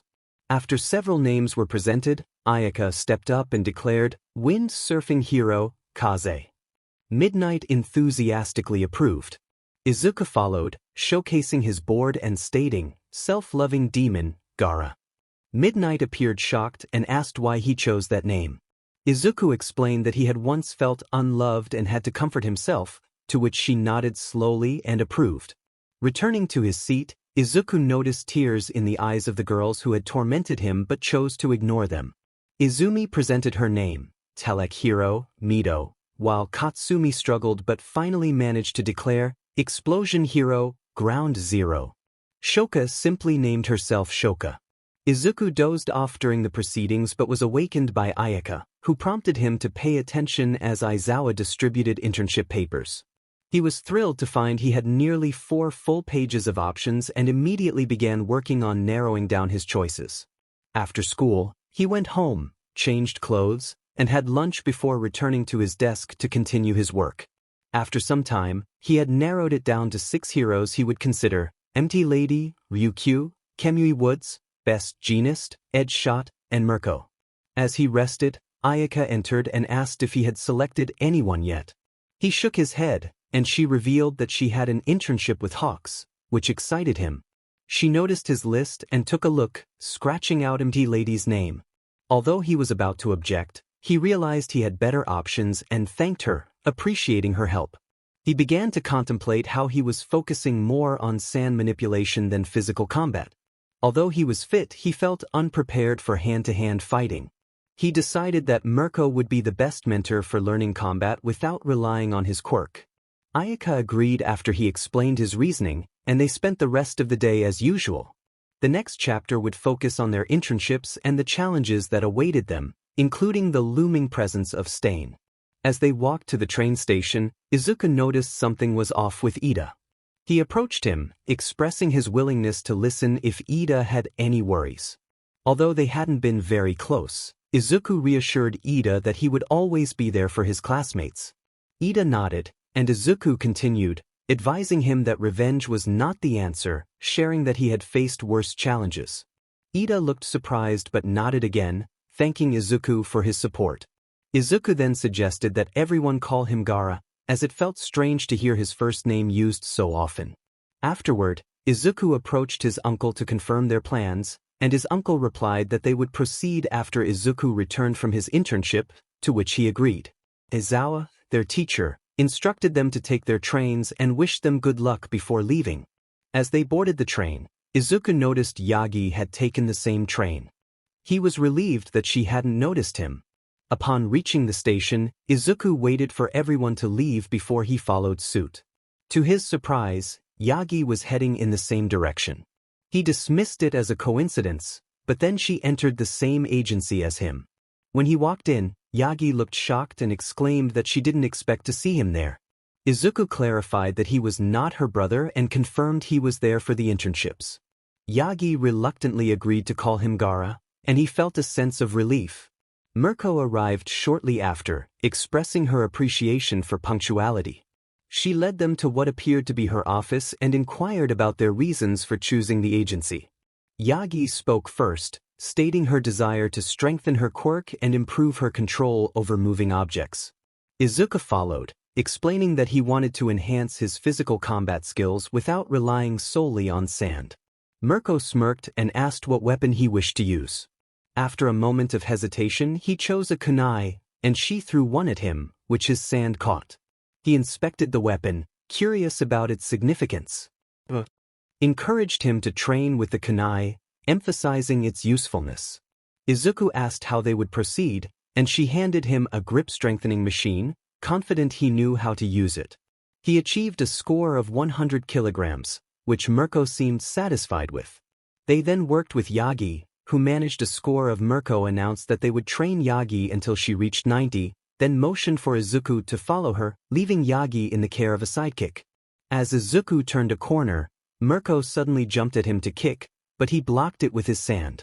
She frowned, stating they needed to work on that and instructed him to leave his gourd in her office. After doing so, he returned to find Mirko attempting to kick him again. He tilted his head to avoid the strike, and when she punched, he blocked it with one hand, realizing the strong wind pressure was finally beneficial. He dodged another kick, but Mirko pulled out a kunai, approaching him with intent. Izuku drew his own kunai, though he was unsure how to wield it. She struck at him, and he dodged, attempting a front strike that failed. Mirko quickly pinned him to the ground, reminding him of the difference in their experience levels. He asked if they could move on to real training, and she agreed, handing him a wooden kunai as they made their way to the training room to practice both kunai skills and hand-to-hand combat. Not to brag, but I had become quite skilled during this short PRD of training. 3 days had passed with Yagi and me honing our abilities. I even developed a new move inspired by kunai and sand teleportation. I was practicing my new technique on a training dummy when Mirko returned, looking exhausted. I inquired about when we would go on patrols, and she responded that it would be when I made my technique less lethal, glancing at the dummy I had punctured with too many holes. Sighing, I retrieved another dummy from the box and encased it in a sand sphere to soften my approach. The chapter might delve into some drama, and yes, there would be a nod to a move from Jujutsu Kaisen, as anime exists in this world except for Naruto and Internship, for obvious reasons. Izuku's perspective shifted as they headed to Hosu to confront Stain. Mirko had given Yagi and him permission to use their quirks if they encountered any villains. They were leaping through the city, as Mirko had thought it would be a good exercise to patrol without their quirks. Yagi was focusing on hand-to-hand combat, while Izuku trained in both hand-to-hand combat and sand manipulation. Upon reaching Hosu, a sudden blast interrupted their training, causing Mirko to halt abruptly. Izuku bumped into Yagi, who was in front of him. Mirko instructed them to spread out for villains, allowing them to use their quirks and weapons. They nodded, and Yagi took to the air, following Izuku. Izuku expressed his annoyance at Mirko's instruction to spread out, but Yagi explained that they were still inexperienced heroes in training and should stick together. As they patrolled the area, Izuku heard Ida shouting about seeking revenge for his brother, Stain. Knowing it was reckless, he followed the sound with Yagi, who had a good relationship with Ida. They arrived just in time to see Stain poised to strike Ida, who was on the ground. Yagi used her telekinesis to halt the blade, breaking it and tossing it aside. Izumi attempted to disarm Stain, but he had hidden his weapons from her sight. Izuku called out to her, indicating he would create an opening for her to see the weapons. He leaped down after receiving her confirmation. Ida, shocked, demanded to know why Izuku was there, insisting it was his fight and he wanted revenge for what Stain had done to his brother. Izuku stepped on Ida's shoulder, giving it a reassuring rub before firmly stating that he was weak if he thought he could challenge Stain like this. He reminded Ida that a true hero should follow the rules, unlike what he was doing now. Ida winced in pain for a moment. Removing his foot, Izuku frowned at Stain, who was taken aback by the audacity of a child confronting him.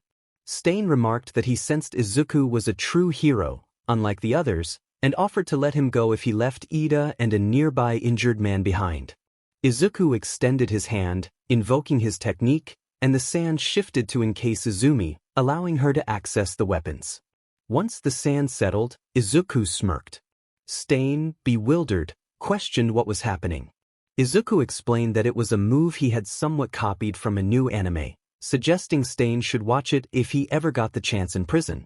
As the two injured individuals were enveloped in the sand and appeared behind him, Izuku sat down in a cross-legged position, entering a meditative state. Stain, undeterred, launched 10 kunai at him. Izumi managed to catch 6, but 4 struck Izuku, causing Stain to laugh while Izumi and the injured individuals were left in shock at the sight of an inexperienced hero being hit. Stain's laughter ceased when Izuku transformed into sand and vanished, taking the kunai with him. Stain scanned the area, noticing 5 tentacles of sand forming around him. They gripped his leg, but he quickly severed them, only for the ones connected to the ground to regrow.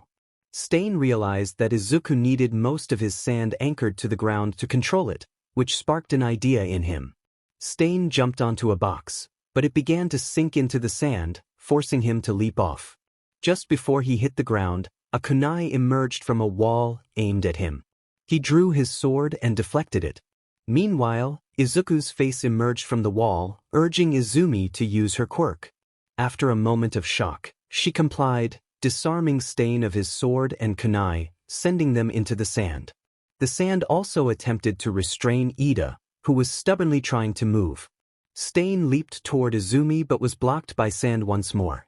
He hurled kunai at Izuku's face, but they were absorbed into the sand. Frustration mounted for Stain as he realized he had no clear path to defeat the heroes, leaving him to rely on his hope for Izuku's energy to wane. Izuku felt a sense of frustration as he faced Stain. 10 tentacles emerged, but Stain swiftly cut them down, trapping the sand in a box he had found. He sat on the box, and Izuku smirked internally, beginning to shape the sand into a miniature version of Shikaku. 15 kunais launched toward Stain, and as a sword fell from above, Izumi used her telekinesis to disarm Stain, leaving him vulnerable and injured. Stain's frustration grew, and Izuku was nearing completion of his transformation. He summoned more sand tentacles, which Stain cut effortlessly, but Izumi continued to snatch away Stain's weapons. Izuku's face emerged from the sand as he posed a question about Stain's motives. He wanted to know why Stain sought to eliminate what he called fake heroes and who he considered a true hero. Stain declared his intent to rid the world of heroes who sought fame and fortune, claiming that only All Might was a true hero. This statement sent Izuku into a fit of laughter, one that echoed with madness.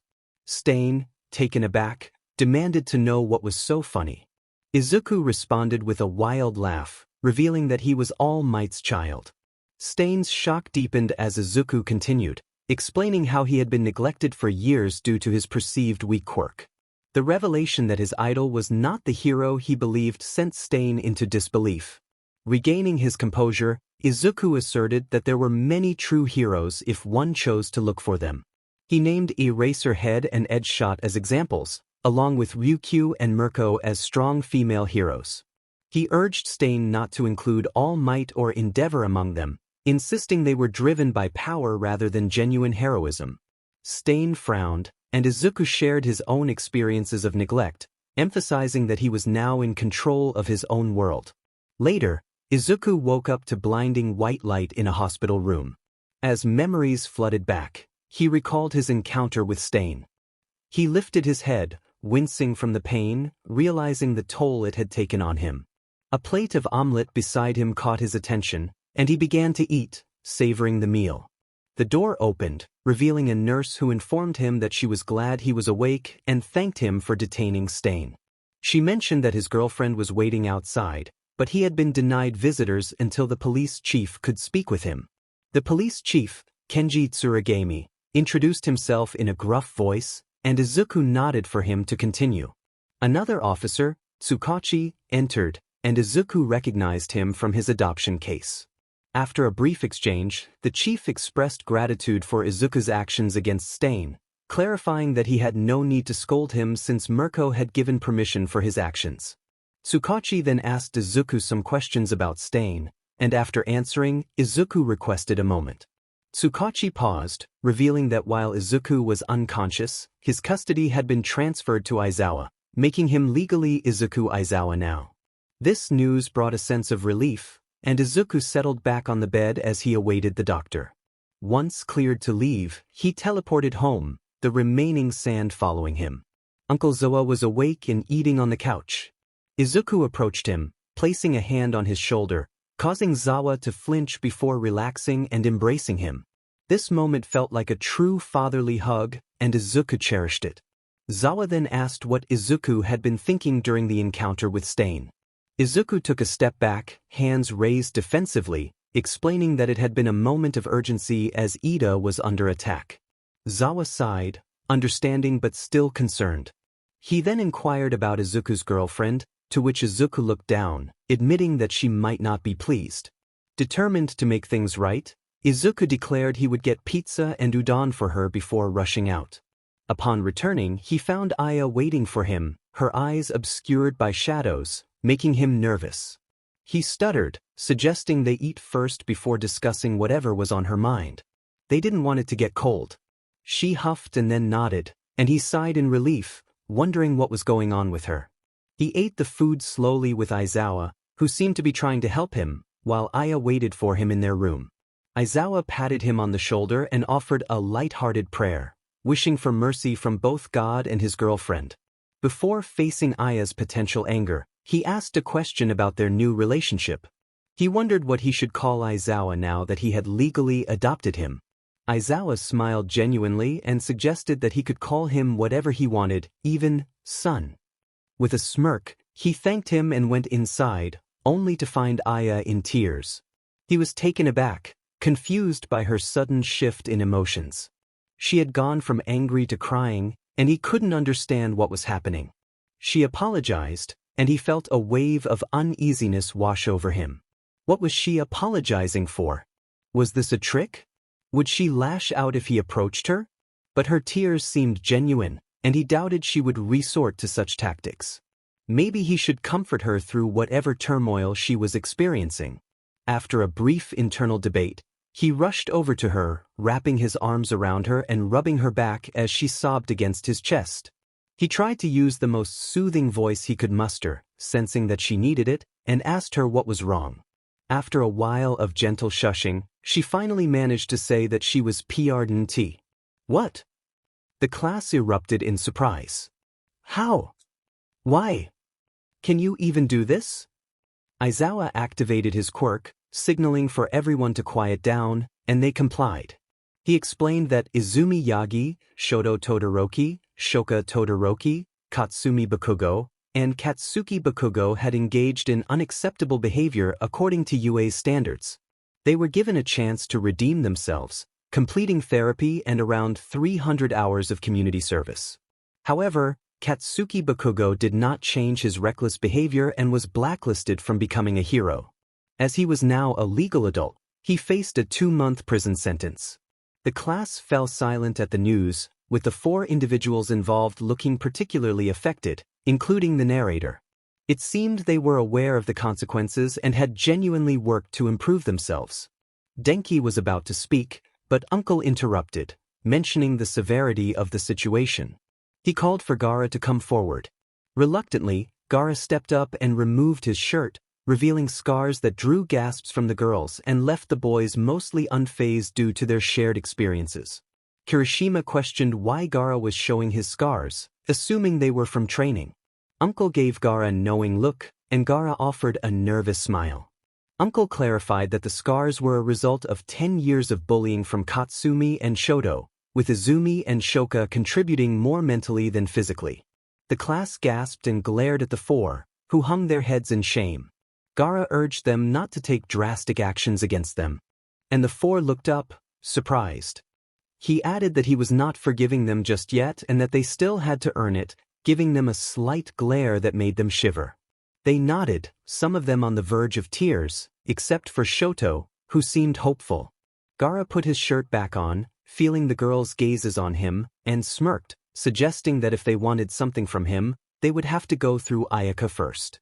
She glared at them momentarily before breaking into a smile, which only seemed to frighten everyone more. Aizawa continued, explaining that Bakugo was also banned from attending any hero schools, which would be impossible after serving time in prison. He emphasized Yue's strict stance against quirk discrimination and bullying. The 4 had redeemed themselves through their community service and therapy, and Aizawa warned the class not to repeat Bakugo's mistakes. The warning sent a chill through everyone, and they nodded in understanding. Just then, All Might entered the room, and Aizawa smirked, announcing that All Might was currently attending lessons and therapy after completing 504 hours of community work due to child neglect. The class gasped, including Gaara and All Might, who were surprised by the amount of work he had done. As the class reacted to All Might's situation, he apologized while Aizawa enjoyed a rare moment of peace. The atmosphere shifted, with many in Class 1A harboring resentment toward All Might, including some teachers. All Might then took the class, along with Hound Dog, to Center Charlie, a facility filled with pipes and a platform featuring a giant screen. They were positioned at a different platform with another screen. All Might explained the exercise. They would form groups of 5, and when he shouted help, they would race to see who could reach him first. In Gaara's group were Shiro, Ida, Mineta, and Aayaka. As All Might took his position, Gaara discreetly sent some of his sand into All Might's clothing, causing him to scratch at the itch. Once on the platform, murmurs spread among their classmates. Mina suggested placing bets on who would win, favoring Fuki. Kirishima thought Shiro would excel in the environment, while Izumi, Katsuki, and Shoka placed their bets on Gaara. Momo agreed, reminding everyone of Gaara's ability to teleport with his sand. Hagakure and Uraraka believed Ida would take the win, citing his engine quirk. Just as others were about to make their predictions, All Might shouted, "Go!" Gaara closed his eyes, focused on the sand, and unleashed it from All Might's clothes, sending more sand into the air. He felt Aayaka closing in due to the dust and teleported right in front of All Might's face.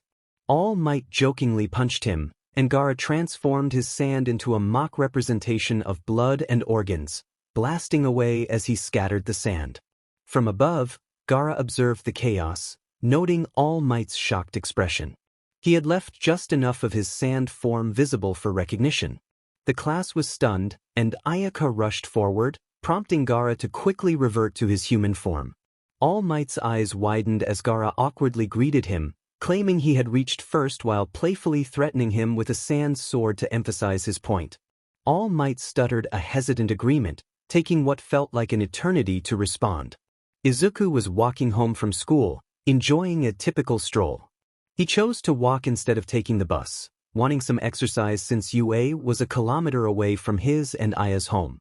He decided to head home instead of the dorms after seeing Yagi do the same.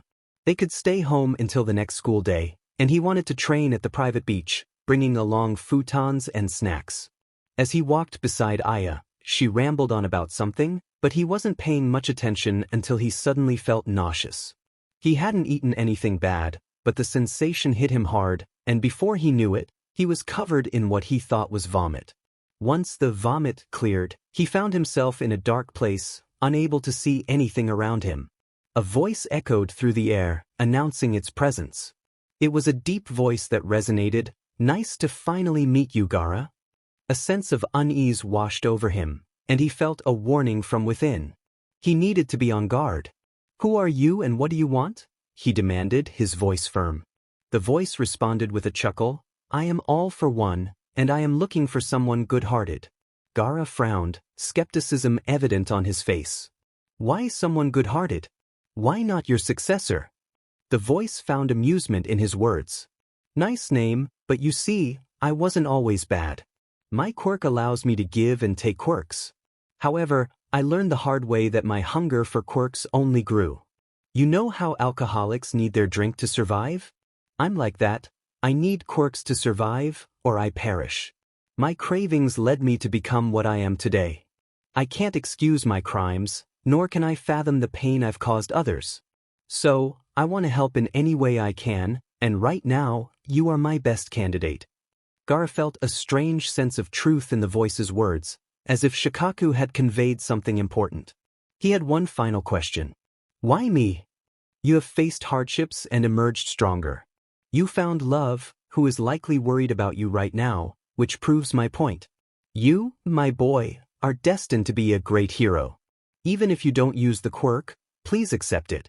I cannot find peace until I do, as I cannot rid myself of the immortality that comes with it." Conflicted, Gaara pondered his options. He felt a stirring in his gut, urging him to take the quirk. "I accept. How will you give it to me, and how can I trust you won't take my current quirk?" he asked. All for One smirked. "I can't take your quirk, it would cause you pain. Giving you a quirk will only leave you feeling tired. Your quirk is tied to you emotionally and won't obey me because of your bond." Gaara hesitated, but Shikaku confirmed the truth in those words. He approached the source of the voice, which was now illuminated. All for One placed a hand on Gaara's forehead, and fatigue washed over him. He soon lost consciousness, only to awaken to the sound of a monitor beeping loudly. All for One was gone. After hacking into the computer, Gaara discovered that the League of Villains was planning to attack during their field trip for final exams. He teleported around to assess the situation, using his sand to release quirks back to their original users if they were alive, or dissolving them if they were not. The regeneration. Quirks were absorbed into his original quirk, granting him the ability to transform severed limbs into sand and vice versa, a feat he couldn't achieve before. He could now control chakra through sand, making all sand chakra infused for him. He felt powerful, as if he were a god on a beach. Returning to where Aayaka was waiting, he found her gasping in surprise before she rushed to him, hugging him tightly and shedding tears on his shoulder. He wondered how she could still cry so much. Anticipating her question, he explained that he had some unexpected business with someone who had taught him valuable lessons. To demonstrate, he used a blade made of sand to sever his hand. Aayaka screamed in shock, her eyes wide as blood flowed from the wound. But Gaara quickly transformed his severed hand into sand and reattached it, ensuring that everything was clean and orderly. She looked stunned, her emotions shifting rapidly. "Why didn't you just turn your body into sand in the first place?" she exclaimed, frustration evident in her voice. "I could, but I couldn't do it on specific limbs or body parts that were severed. Now, I can even transform myself," he explained, shifting into her form. She gasped, her cheeks flushing with embarrassment, leaving him to wonder what thoughts were racing through her mind. Later, Gaara tested his new abilities at home, even transforming into a version of Shikaku. It was exhilarating, but he noticed Aayaka seemed to want to say something, her face turning red. All for One had shared the history of One for All with him, prompting him to call Izumi. He regretted it the moment she answered. "Hey Yagi," he said. "Weiss, Gaara-san," she stammered. "You know my place, right?" "Weiss, my mom mentioned it and tried to convince me to go, but I refused." He felt relieved that she was improving. "Come over, I need to talk to you about something important. Hey, she replied, her voice muffled. He could barely hear her, but he caught her saying she wouldn't abandon him. He frowned, realizing that some things hadn't changed. As her voice grew clearer, he knew she was getting closer. I'll be there, Gaara-san, she promised. Sure, bye. Bye. He hung up and rested his head on the couch, preparing for her arrival. Aya, aware of Izumi's impending visit, left, still harboring her feelings about her. He waited anxiously, wondering if something had happened to her. What if she had been kidnapped or harmed by villains? She had to do something, after all, she was her classmate. Approaching the beach, she spread her chakra through every grain of sand, connecting it across the entire city. She could feel every insect and every person within its boundaries. In class, Izuku was preparing to reveal his new ability during the practical exams.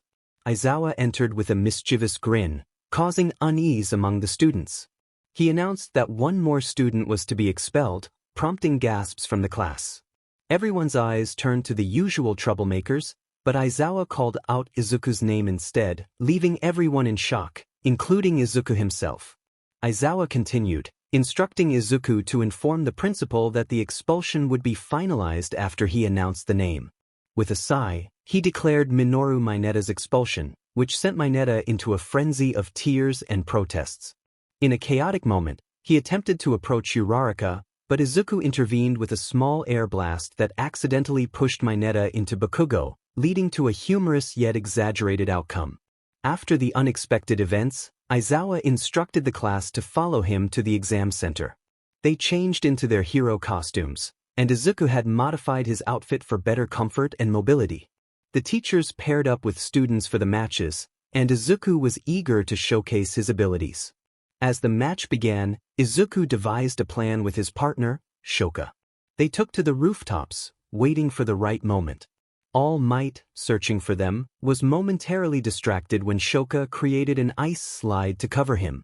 Izuku teleported down, and when All Might broke free, Izuku summoned multiple sand clones to distract him. In a surprising twist, the clones transformed into a captivating figure, momentarily stunning All Might and causing a reaction among the spectators. All Might, regaining his composure, dismissed the illusion, but Izuku's strategy had already taken effect. Shoka unleashed a powerful flame, catching All Might off guard. As the teachers reacted in shock, Izuku took advantage of the situation, compressing his sand into a solid form and ultimately knocking All Might unconscious. He placed him in a specially designed cage, ensuring the victory for his team. In the observation room, everyone was bewildered by the display they had just witnessed. Izuku entered, ready to explain his newfound power to the class. He revealed that he could give and take quirks, a statement that elicited laughter from his classmates, except for Nizu, who understood the gravity of Izuku's abilities. Demonstrating his power, Izuku put Aizawa to sleep and showcased his quirk by temporarily disabling Kirishima's abilities. After a brief moment, he restored Kirishima's quirk, proving his claims. The excitement in the room was palpable as Izuku continued to demonstrate his unique abilities, leaving everyone in awe of what he could achieve. Of course, everyone agreed to treat Gaara normally, assuring him that they wouldn't misuse his sand quirk during hero training. The teacher smiled, and Class 1A nodded in agreement. Ida formally stated that while they would treat Gaara like everyone else, they would still be a bit cautious about his new power. All Might, roused by the loud cheering, woke up to the enthusiasm around him. Izuku also managed to wake Aizawa, who appeared rejuvenated despite only having a brief moment of rest. Aizawa expressed his gratitude, saying it was the best sleep he had experienced in a long time. In Katsumi's match, Shiro was brainstorming strategies, but Katsumi interrupted him, insisting that he cover Midnight in tape from head to toe. This would limit her quirk usage to just 2 points, the top and bottom. Katsumi planned to use her quirk to throw Midnight into the cage while Shiro kept it open. As the match began, Midnight entered with a cheerful greeting, brandishing her whip. Katsumi quickly grabbed Shiro and leaped out of harm's way, shouting for him to act. Without giving Midnight a chance to recover, Shiro wrapped her in his tape. Midnight managed to release her quirk from her forehead, emitting gas that spread.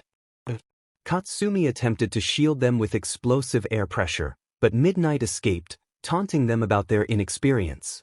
Midnight swung her whip again, and the duo dodged. However, she skillfully redirected it to strike Katsumi, grabbing her by the head and releasing gas. After feeling Katsumi go limp, Midnight dropped her. Katsumi, regaining her strength, pushed off the ground to kick Midnight, while Shiro wrapped her in tape once more, ensuring she couldn't escape. Katsumi then delivered Midnight to the cage. In Ayaka's match, she teamed up with Izumi, who was still trying to earn Ayaka's forgiveness. Aayaka, uninterested in the past, simply wanted to finish the match. She approached Izumi, confirming her telekinesis quirk. Aayaka suggested that Izumi use her ability to control All Might's clothes and push him back while she used her air pressure to throw him into the cage. Izumi, capable of controlling 3 objects due to her training, agreed. As All Might jumped into action, Izumi opened the cage door and used her telekinesis to hold him back. With nothing non-embarrassing underneath, All Might hesitated. Aayaka then unleashed her air pressure to propel him into the cage, but he resisted, landing on the ground and countering with a powerful air blast. The air waves collided, creating a tornado that threatened to engulf everything. Aayaka harnessed the tornado's momentum, redirecting the airflow to slam All Might into the cage. Though he fainted, All Might soon woke up to the sounds of Midnight in Recovery Girl's office, removing the tape from the previous round. Not everyone had passed, which left some feeling disheartened, but they still appreciated the experience. Later, outside with Aizawa, Izuku was uncertain whether to address him as uncle, sensei, or simply Aizawa. He figured that since Aizawa preferred being called sensei, he would stick with that. Aizawa addressed the class, explaining that some might feel they shouldn't be there, but it was all part of a ruse. The students, particularly those who had not passed, cheered until Aizawa continued, informing them that they would face extra classes that would be more challenging than staying at home. The failed students, including Kirishima, Sato, Mina, and Denki, shivered at the thought. Class B arrived, and a girl with Kirishima-like teeth and green hair greeted Aizawa, expressing her relief at not being rivals after all. However, the moment was interrupted by Monoma, a blonde from Class B, who boasted that 1A would never match their level. He was quickly silenced by Kendo, the class representative. Izuku recalled that he had appointed Momo as vice president during a meeting he barely paid attention to. Momo had shown interest in the role and kept him informed, but he had neglected to announce the change in leadership. After separating onto different buses, Izuku found himself sitting beside Aya, who was chatting with Tsu. Suddenly, Aya asked if she was a virgin, causing Izuku to sit upright in surprise. Aya's face flushed, and Tsu, ever curious, looked on eagerly. The rest of the class fell silent, waiting for an answer. After an awkward pause, Izuku intervened, explaining that Aya was uncomfortable and suggesting that such questions should be asked privately and with consent. Tsu nodded, and Aya thanked Izuku profusely, while the class expressed disappointment at the turn of events. Izuku felt the need to remind them that he was their president for a reason. It was time for voting, and I felt it necessary to remind everyone that I could easily flip the entire bus and take their quirks. I gained a tick mark and raised my palm, transforming it into sand that covered all the windows of the bus except the front. It also created a barrier between the driver and Aizawa. With just my fist, my eyes shifted to resemble Shikaku's, glimmering with a hint of red. I warned them in a voice that echoed Shikaku's, commanding them to be silent. I made it clear that if they ever made my girlfriend uncomfortable again, they would find themselves buried in sand without their quirks. They all nodded, visibly sweating, especially Katsumi, whose quirk relied on sweat. I then removed the sand, reforming my fist. I had compressed a significant amount of sand around me, enough to hold an entire private beach within my body, measuring 500 meters long and 50 meters wide. I had plenty of sand at my disposal, not to mention all the glass in the bus thanks to my rewind quirk. Aizawa glanced our way, observing me standing there while the class was in a state of panic, except for Aya, who was smiling. He sighed, having witnessed the scenario unfold 3 times already this year. Each time, the class became more terrified. First, It was just my eyes turning into Shikaku's, then the closed windows, followed by Shikaku's voice, and now the red glint in my eyes, which was particularly unsettling. Who knew what might happen next? After a few moments, Aizawa announced that we had arrived. The class disembarked, and Ojiro remarked that the area didn't look like a resting spot. A car pulled up, revealing two girls inside who appeared to be performing a dance. I only caught the end of it, which included the word, cats.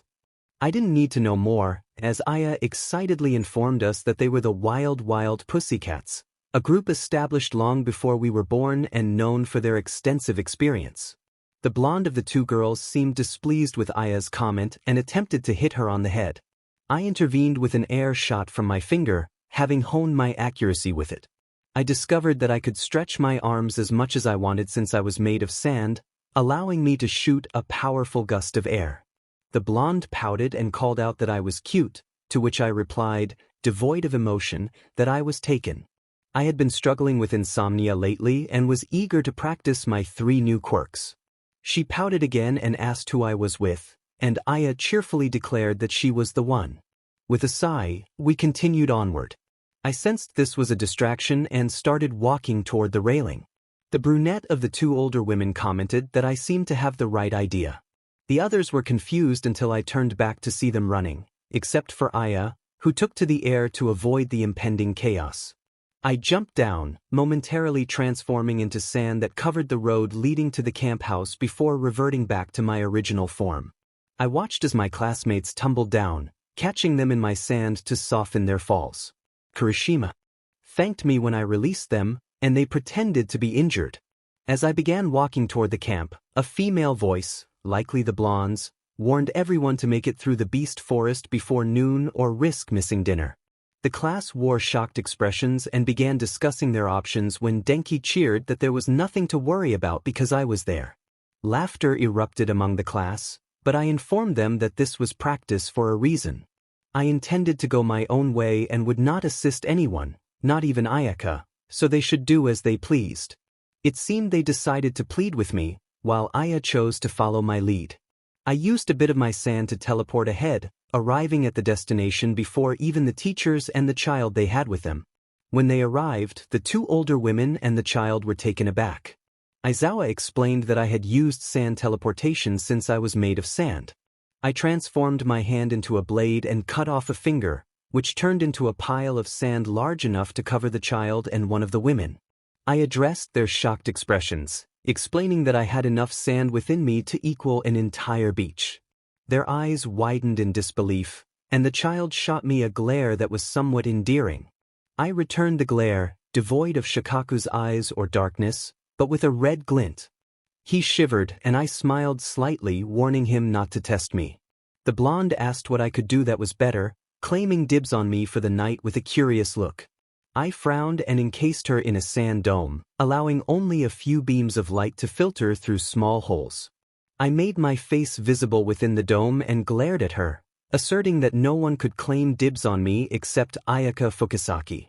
She nodded quickly, and I left her there, noticing how terrified she appeared. Aizawa sighed, rubbing his nose bridge in exasperation. He instructed me not to do that to anyone, and I shrugged while the brunette comforted the blonde. I then inquired about what they had recorded regarding my quirk. The brunette introduced herself as Mandalay and the blonde as Pixie Bob, confirming that they had sand manipulation. I expressed my surprise, asking if that was all. They confirmed it, and I explained that I could also steal and give quirks. I mentioned that I had 3 additional quirks I had acquired: Air Shot, which I had used on Pixie Bob; Airwalk, which was self-explanatory; and Rewind, which could revert any non-living substance to its previous state. I also mentioned my ability to create clones of myself from sand, a skill I had developed rather than stolen. Their expressions were filled with shock, while Aizawa simply sighed and stated that I was overpowered, with him being the only one capable of taking me on since he could erase all my quirks. He added that I had even managed to defeat All Might. Pixie Bob expressed her surprise as she witnessed the transformation. The protagonist shifted into his female form, sand barely covering him while shielding the eyes of the child and Aizawa. Pixie Bob complimented the protagonist's size, prompting him to revert to his male form, now clothed, and clear the sand from the child, who was scratching at it, and Aizawa, who was peacefully asleep. They had agreed that when the protagonist was around, he would take away Aizawa's quirk so he could rest, a deal that had cost the protagonist his own sleep due to Aizawa's frequent visits. After some time, they found themselves in a cabin, sipping tea while Aizawa slept soundly without his quirk. Aya approached the door, and the protagonist, having placed surveillance around, noticed her arrival. He opened the door, and she entered after playfully poking one of the surveillance devices, giggling as it caused him discomfort since it was connected to him. As she sat down, they attempted to engage the child in conversation. However, when he tried to punch her, he halted upon seeing the protagonist with fingers transformed into sharp blades. The protagonist made a cutting motion while glaring at him, and the child seemed to understand the message, choosing to flee instead. Izuku waited for the teachers at the open field, which resembled a smaller arena. When the teachers arrived, Mandalay announced the start of training, eliciting cheers from everyone except Izuku, Ojiro, Shoji, and Tokoyami. Pixie Bob, with a mischievous grin, declared that everyone would fight their class representative in a 1 versus 21 match. Izuku shared a grin with Aizawa, observing the horrified expressions of their classmates. Before Mandalay could finish her sentence, Izuku swept everyone off their feet except Aya. He used an air shot to gently tap her head and then pushed her down to the ground.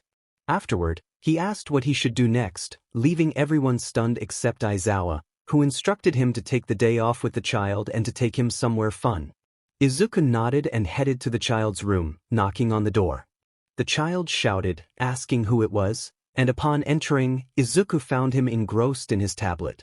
He informed the child that he was supposed to take him somewhere, but the child shook his head. Izuku insisted, stating that sunlight was good for him. Using his quirk, he created a carnival with rides designed for one person, forming his arms from compressed sand. He encouraged the child to choose a ride, and the child, intrigued, pointed at the roller coaster.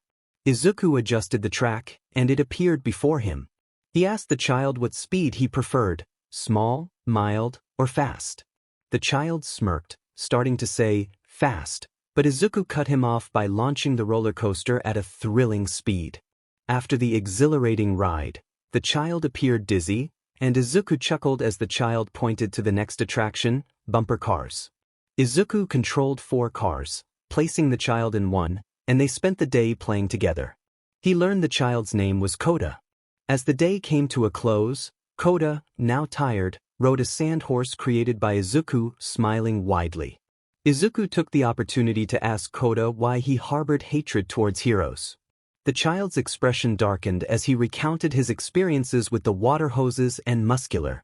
Izuku attempted to comfort him, promising to avenge those lost, but Koda expressed a deeper feeling of abandonment, stating that he felt left alone.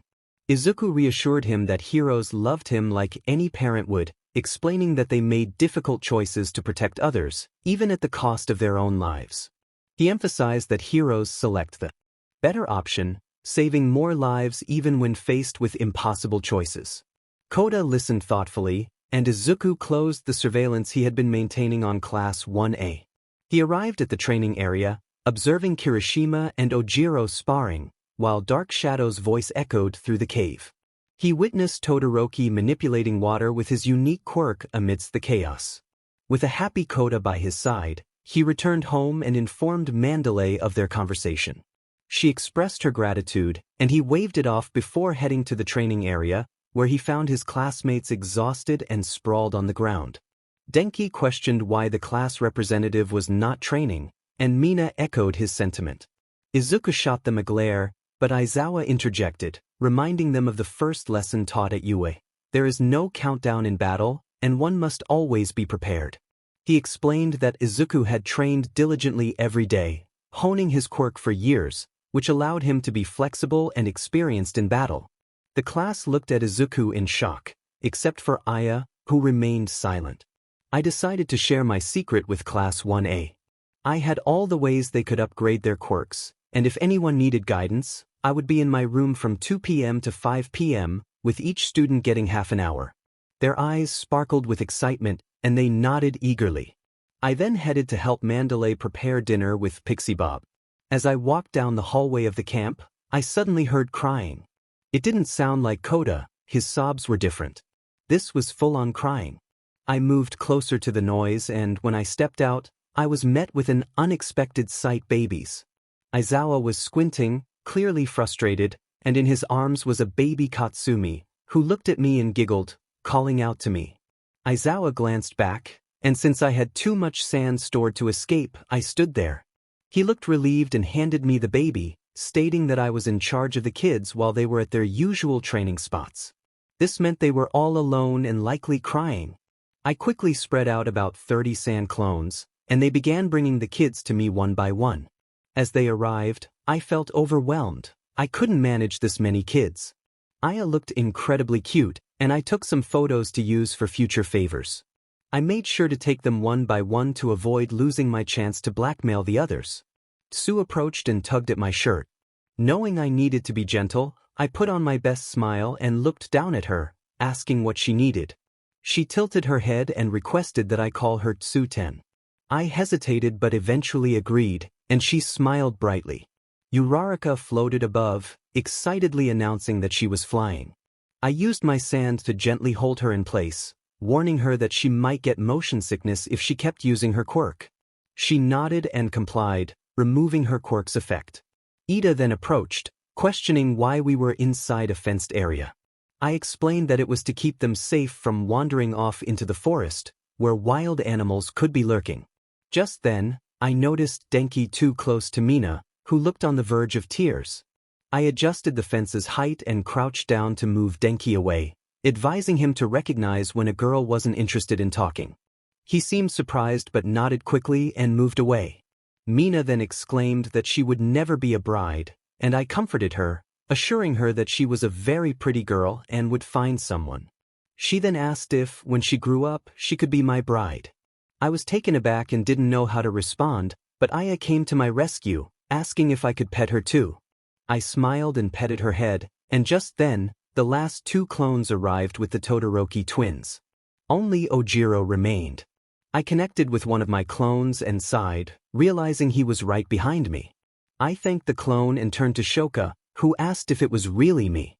I nodded, and she opened her mouth in amusement as Shoto approached, exclaiming how it was impossible for me to have grown so fast. I smirked playfully, teasing him, and he pouted, looking away. I then had an idea and created a carnival-like setup for the kids, ensuring it was safe with fences and a roof. I felt my sand reserves dwindling, so I monitored the area closely. I informed the kids that they could choose their rides but to signal me if anything felt too scary. They cheered in response and rushed off to play. Shoka approached me again, asking if we were married. I blushed and was confused, asking why she thought that. She explained that I seemed to have grown so much, and perhaps I was the only one unaffected by quirks. I was surprised by her maturity for a 5-year-old and decided to play along, saying we were happy together but not married yet. I mentioned I might propose in a month or so, and she smiled, likely not remembering it later. Jiro then sat beside me, asking about my quirk. I couldn't resist complimenting her cuteness, which made her blush. She insisted I tell her my quirk, and I explained that I could steal and give people their quirks. I encouraged her to go play with her friends, and she ran off happily. After about an hour of play, the kids began to tire. I spread the sand out, and they all lay down, quickly falling asleep. I took them to their rooms and placed them on their beds. Once everyone was settled, I placed a clone in each room to keep them entertained with the computers until they woke up. I was with Aya, who had always been the shyest among them. Just as I was about to drift off, an alarm rang through the halls, and I felt all the clones send the same message. They were awake, and they would take care of them. I acknowledged this and switched to my third eye, spotting the League of Villains near the lodge, surrounding it. I triggered the sand to create a protective wall. Dabi called out to Shigaraki, who scowled but attempted to disintegrate the wall, finding it unaffected. Shigaraki yelled in frustration, wondering what had gone wrong this time. All the villains gathered in the area, witnessing Shigaraki's repeated failures. They were about to call Kurogiri for assistance when a voice echoed through the walls, announcing the arrival of a powerful attack. Suddenly, a tattooed boy emerged, exploding into sand that enveloped the villains. Lasers began to shoot out amidst an acid rain, a result of him having taken Mina's and Aoyama's quirks. Fortunately, he had secretly obtained his provisional license from Aizawa, a fact even Aayaka was unaware of. The villains were thrown into confusion, unable to contact Kurogyri due to their jammed communicators. Dabi attempted to counter the acid rain by igniting it, but they still struggled against the lasers until Spinner stepped in, deflecting each one. Muscular began to punch at the sand, while the smoke villain unleashed his attacks, and Moonguy tried to bite through the chaos. However, every punch was absorbed, bullets ricocheted back, and Moonguy's teeth shattered upon impact. Dabi managed to handle that situation as well. Izuku's voice resonated within the chaotic sphere, expressing his discomfort with the heat and requesting a cooler environment. He utilized Shoto's quirk to contain light within the area, and then ice suddenly encased Dabi and his flames. A hand emerged from the ground, shooting fire at Dabi's icy prison, targeting specific areas to prevent his escape. The hand briefly touched Dabi before retreating, leaving everyone stunned. In a different setting, everyone in Class 1A was engaged in their lessons, except for Izuku. The class reminisced about their childhood, and Mina suggested they should apologize to him for his care. Shoka, blushing deeply, nodded in agreement, while Katsumi and Aayaka felt a twinge of jealousy for different reasons. Aayaka wished Izuku wouldn't act so kindly toward others, while Katsuki wanted that attention directed toward her. Azui remarked on Izuku's surprising talent for caring for children, to which Ochako enthusiastically agreed. Aayaka quietly wished he could cook. Just then, Izuku entered the classroom alongside Aizawa, and the boys erupted in cheers upon seeing him, except for Shoto, Shoji, and Tokoyami. They rushed to him, praising how he had utilized their quirks against the villains. The girls blushed at the thought of how tenderly Izuku cared for them. Izuku nodded in response to their comments about the League of Villains, but he appeared indifferent, simply wanting to sit and rest. The girls felt a mix of embarrassment and jealousy, except for Izumi and Aayaka.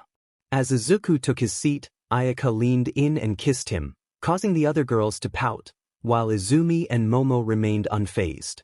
Aizawa resumed the class, and when the break began, Izuku approached Aizawa and whispered about meeting Shirakumo in his lab after school. Aizawa's eyes widened in surprise, prompting him to rush and inform Mike, who nearly had a heart attack from the news. He decided not to inform Midnight, deeming it unnecessary. Later, in the cafeteria, Izuku was quietly enjoying his katsudon when a certain blonde from Class B attempted to hit him with his plate. Izuku deftly dodged, causing Minoma to scowl and try again. This time, his head transformed into sand, swallowing the plate. Izuku nonchalantly burped, claiming he was suddenly full.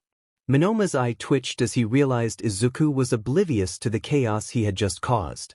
When Minoma tried to strike again, the sand head swallowed him whole, but instead of digesting him, he found himself in a sewer, facing a peculiar raccoon-like creature with blue markings.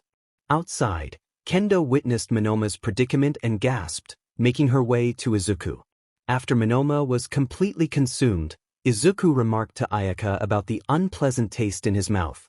Kendo couldn't help but laugh, realizing Izuku was unaware of the situation. When he turned to her with a raised eyebrow, she gathered her breath and explained what had happened. Izuku sighed in frustration, imagining the mental torture Minoma was enduring. He quickly sent Minoma back, who appeared shivering and on the verge of tears. Kendo gasped, feeling sympathy for him despite his attitude, as she was the unofficial big sister of Class 1B. Izuku called Minoma a demon, leaving Kendo confused. He then offered to introduce her to Shikaku, and she hesitantly agreed, despite Ayaka's warning. As they traveled together, Kendo was apprehensive but curious about what awaited her. Upon arrival, Kendo was greeted by the sight of a majestic creature. Shikaku immediately commented on Izuku's company, teasing him about having girls around. Izuku sighed and introduced Kendo, mentioning she might be a friend, though uncertainly. Kendo frowned at Izuku's words, about to question him when Shikaku interrupted, urging Izuku to overcome his insecurities. Confused, Kendo wondered what insecurities he meant. As Izuku held her hand to leave, he apologized for Shikaku's behavior, explaining that he acted differently when visitors arrived. Before departing, Izuku firmly instructed Kendo that no one should know what had transpired in their encounter, his tone carrying a hint of intimidation. Concerned but compliant, she nodded. Izuku then walked away, hands in his pockets, while Kendo remained troubled by the exchange. Meanwhile, Izuku's thoughts drifted back to his insecurities. He questioned whether his friends were genuine or merely felt pity for him.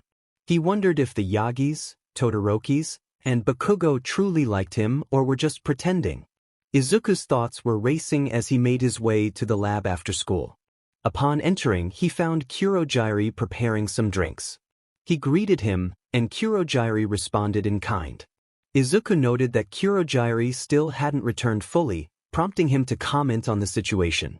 Kurogyari explained that while he had regained his memories, his personality remained unchanged, and he expressed sorrow over Shirakumo's permanent absence. Izuku pondered for a moment before asking if Kurogyari remembered the children he had tried to save before his demise. Kurogyari revealed that it was not multiple children but rather one girl named Eri, who had been taken from her parents at the age of 2 by a man named Overhaul. He mentioned that Eri would be 7 now, as it had been 5 years since the incident. Izuku nodded, then used his abilities to send out sand in the form of third eyes across the city. Just then, Aizawa burst in, inquiring about the Shirakumo situation. Izuku detailed everything, and although the three of them wanted to hang out, they had to separate due to Kurogyari's past actions. They had, however, hired a skilled lawyer named Tsukachi for his case, showcasing their ability to multitask. In class the next day, Aizawa entered and instructed everyone to follow him for a special training session. The class cheered, but Aizawa quickly reminded them that ectoplasm and Cementosss would assist during this lesson. Once they arrived at the gym and changed into their costumes, Izuku noticed a modified area with pillars and clones positioned on each one. He decided to demonstrate his moves, starting with one he called Ryoiki Tenkai, Sand Demon's Castle, which encased ectoplasm in a sphere of sand. He explained that it could expand or shrink at will and that he could utilize stolen quirks within it. After demonstrating his abilities, he introduced a counter move called Absolute Parry, showcasing how he could switch off and use momentum to touch a clone and take its quirk. Ectoplasm encouraged him to develop another move, leading Izuku to create a technique called Point Blank, which required multiple opponents to be effective. As he executed the move, spikes erupted from the clones, and he was deemed successful. Returning to his lab, Izuku found Shirakumo waiting for him. He checked on his third eyes but found nothing of interest. He called them back and created 30 clones, distributing various abilities among them. Just as he settled down to relax, he received a message from someone named Night Eye, who had contacted one of his clones regarding Overhaul. Shifting his consciousness to that clone, Izuku approached Night Eye. Upon arrival, Night Eye attempted to read his future but was unable to due to the nature of Izuku's clone.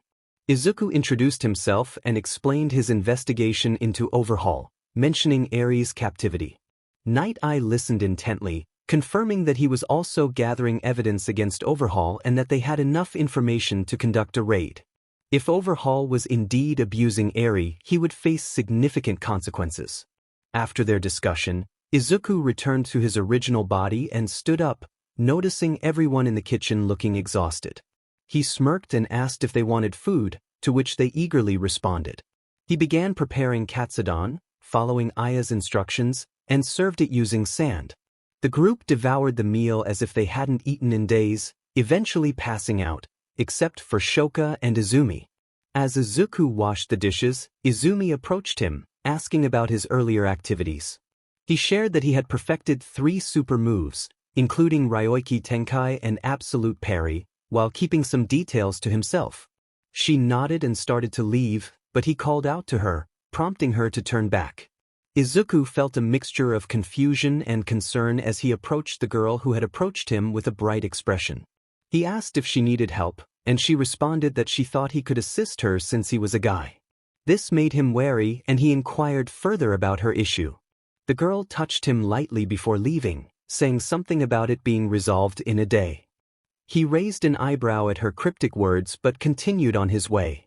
Upon arriving at his old house, Izuku quickly cleaned the space, using his ability to control dust and dirt. He searched for a picture that Aya wanted, one of them from when he first moved there. Although he found it pointless, he understood its significance to her. Suddenly he felt dizzy, and Shikaku's voice echoed in his mind, warning him that the girl had done something to him before he lost consciousness. After a brief moment, he woke up, rubbing his head to ease the headache. Everything seemed normal, but as he sat up and searched for the picture, he noticed something strange. His chest had grown. Panic set in as he realized it must have been the girl's doing.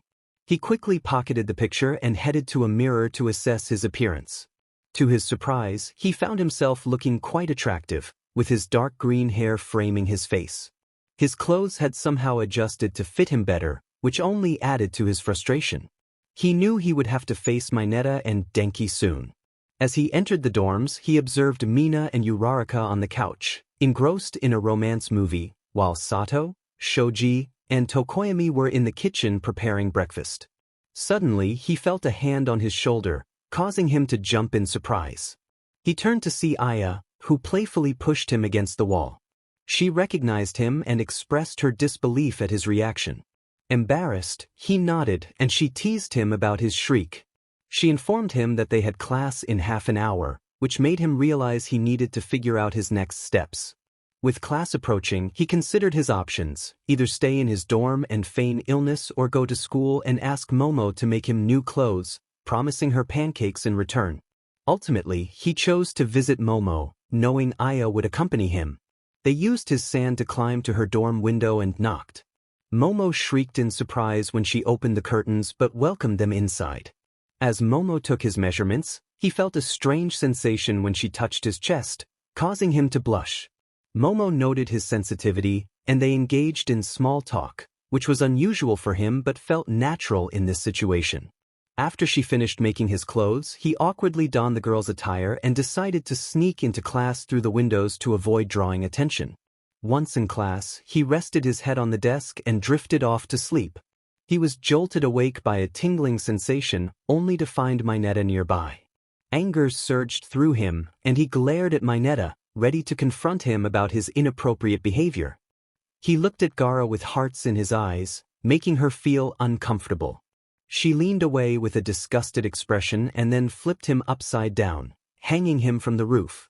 Kirishima shouted, expressing concern for Mineta, despite his reputation. Gaara sighed and introduced herself, explaining that someone had used their quirk on her, transforming her into a girl. The boys around her gasped, their faces flushing as they considered the possibility of winning her over, except for Ida, who seemed oblivious. To shatter their hopes, Gaara informed them that the change wasn't permanent and she would revert by the next day, leaving them visibly disappointed. Bored during the free PRD, Gaara began reading when the door slammed open, revealing Monoma from Class 1B. He burst in, loudly announcing everyone's mistakes until he reached Gaara. She felt a surge of irritation, ready to unleash her wrath if he dared to speak. To her surprise, the students from Class 1A formed a protective barrier between her and Monoma. He approached her, leaning on her desk and attempting to flirt with a cheesy line about wanting to eat her up. Gaara calmly introduced herself as Izuku Gaara, the president of Class 1A, who had been affected by a quirk. Realizing his blunder, Monoma's bravado faltered. With a flick of her wrist, Gaara used sand to lift him into the air, stretching his limbs. Standing up, her hair obscured her eyes as she delivered a chilling retort about wanting to break him like an egg. Monoma shivered, and just as Gaara was about to take further action, Kendo entered the classroom. Kendo's arrival saved Monoma, who was left trembling and tearful. She exclaimed in shock, asking what had happened. Unable to speak, Monoma looked to Kendo for help. Kendo turned to Gaara, inquiring if she was a transfer student and pleading for forgiveness on Monoma's behalf.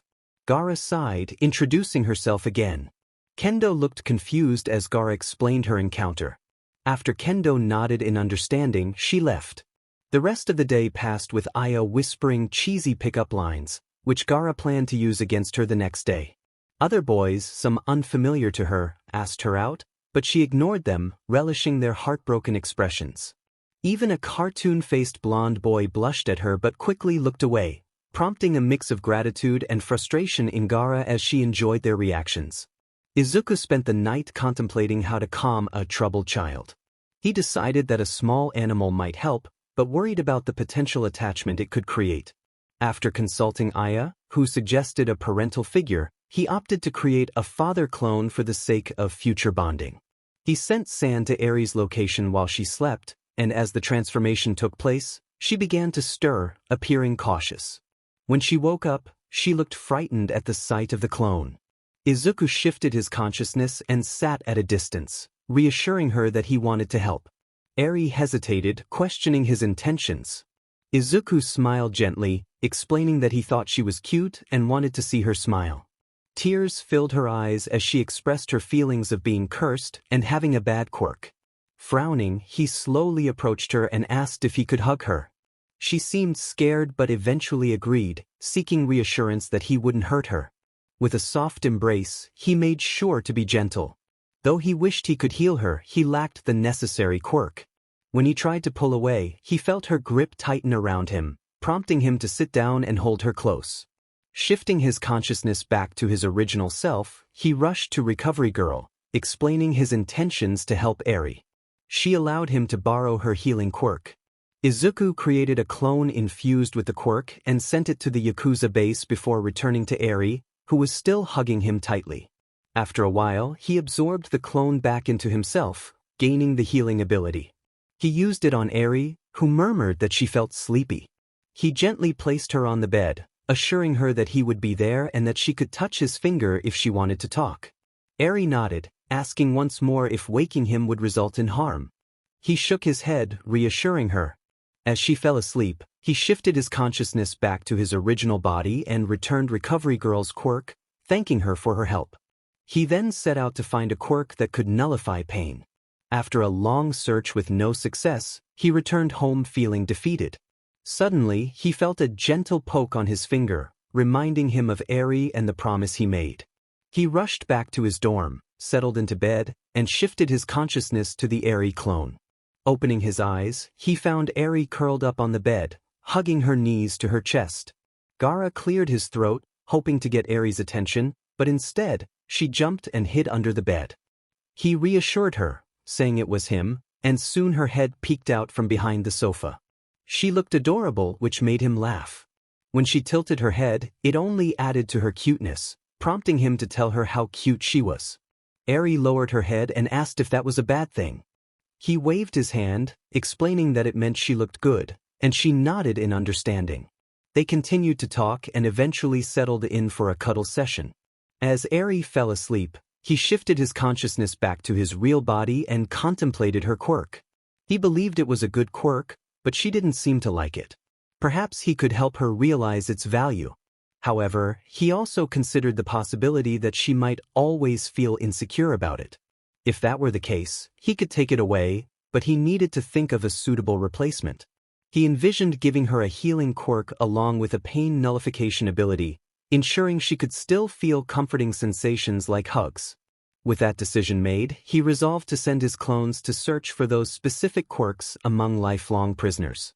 He acted on his plan and quickly acquired the pain nullification and healing quirk from the prison. He had a special pass that allowed him to take quirks only from villains who were serving life sentences. Afterward, as he walked home from the prison, his phone rang. It was Night Eye calling. He answered the call, greeting him. Night Eye expressed his desire to discuss Eri and mentioned a raid on the Yakuza, asking for Gaara's assistance. Gaara questioned why he needed his help, pointing out that Night Eye didn't even know his quirk. Night Eye cryptically mentioned having contacts, which Gaara quickly deduced included All Might and Nizu. He sighed, requesting that Night Eye avoid discussing All Might in front of him. Night Eye inquired about the reason, but Gaara decided to explain that in person at the agency. They arranged to meet the next day at 3 p.m. After hanging up, Gaara returned to his dorm, hoping everything was fine with the lecture. He didn't need to attend hero classes since he had already maxed out his potential and had an investigation to conduct. Upon entering his dorm, he saw Aya, who ran up to him with a pout, expressing that they hadn't hung out much lately. Gaara rubbed the back of his head, apologizing and suggesting they go on a date the following day. Aya's face lit up with a bright smile as she eagerly agreed, reminding him not to be late. As she ran off, he sighed, realizing he would have to explain to her about his meeting with Night Eye and the need to plan Eri's rescue. The next day at school, Izuku attempted to talk to Aayaka, but she was too excited about their upcoming date to focus on anything else. In the end, he could only send her a text about canceling their plans, but she didn't see it until it was too late. After school, Izuku made his way to the agency for his meeting with Night Eye. Meanwhile, Aayaka was humming to herself, waiting for Izuku and wondering if he had a surprise for her. She wore a dark blue dress adorned with yellow and black flower designs and had styled her hair straight. After finishing her makeup, she stood by the gate, eager for their date. As time passed, she grew concerned when Izuku didn't arrive. After nearly 15 minutes, she frowned and checked her phone. A news notification about a prisoner escape caught her attention, but she brushed it aside and saw Izuku's message about the cancellation. Frustrated with herself for not being more attentive, she decided to take a walk around the city to pass the time. While strolling near her favorite cafe, known for its delicious pizza, she was suddenly grabbed from behind. With her versatile quirk, she quickly pushed the attacker away. The assailant smirked, recognizing her strength, and said he would have fun with her. When she looked up, her eyes widened in disbelief as she recognized the sandy blonde spiky hair, ruby red eyes, and prideful smirk of Bakugo Katsuki. Izuku returned from his meeting with Night Eye, who had expressed anger towards All Might and Magnetti, the latter of whom had retired but still worked for UA. As he entered the dorm, he wondered where Aayaka was. Had she seen his message? What if she hadn't? I took out my phone and messaged her, but no reply came for half an hour. Frustrated, I quickly texted the group chat for Class 1A. Alien commented on my nickname, asking what it was about. I burnt myself inquired about the problem, while Sandmonster expressed concern about not being able to find Aayaka. Pika noted the convenience of Sandmonster's sudden appearance in the chat, but Earphones pointed out that they were missing the point. Sonic's ripoff reminded everyone to avoid cursing. Sandmonster, now agitated, shouted that Aayaka was missing, and Sonic's ripoff reiterated the no cursing rule. Sandmonster, feeling overwhelmed, went offline. Can't see me remarked on the new features in the chat. In real life, I paced around my room, thinking of all the places she could be. Where could she be? She wasn't answering my calls or texts. Suddenly, my phone rang, and I picked it up to see Aya calling me. I sighed in relief and accepted the call, only to hear a voice that wasn't Aya's. It was familiar, and it sent a chill down my spine. The voice taunted me, revealing that my girlfriend was tied up in front of him. It was Katsuki. I demanded to know what he wanted with her, insisting that she had nothing to do with our conflict.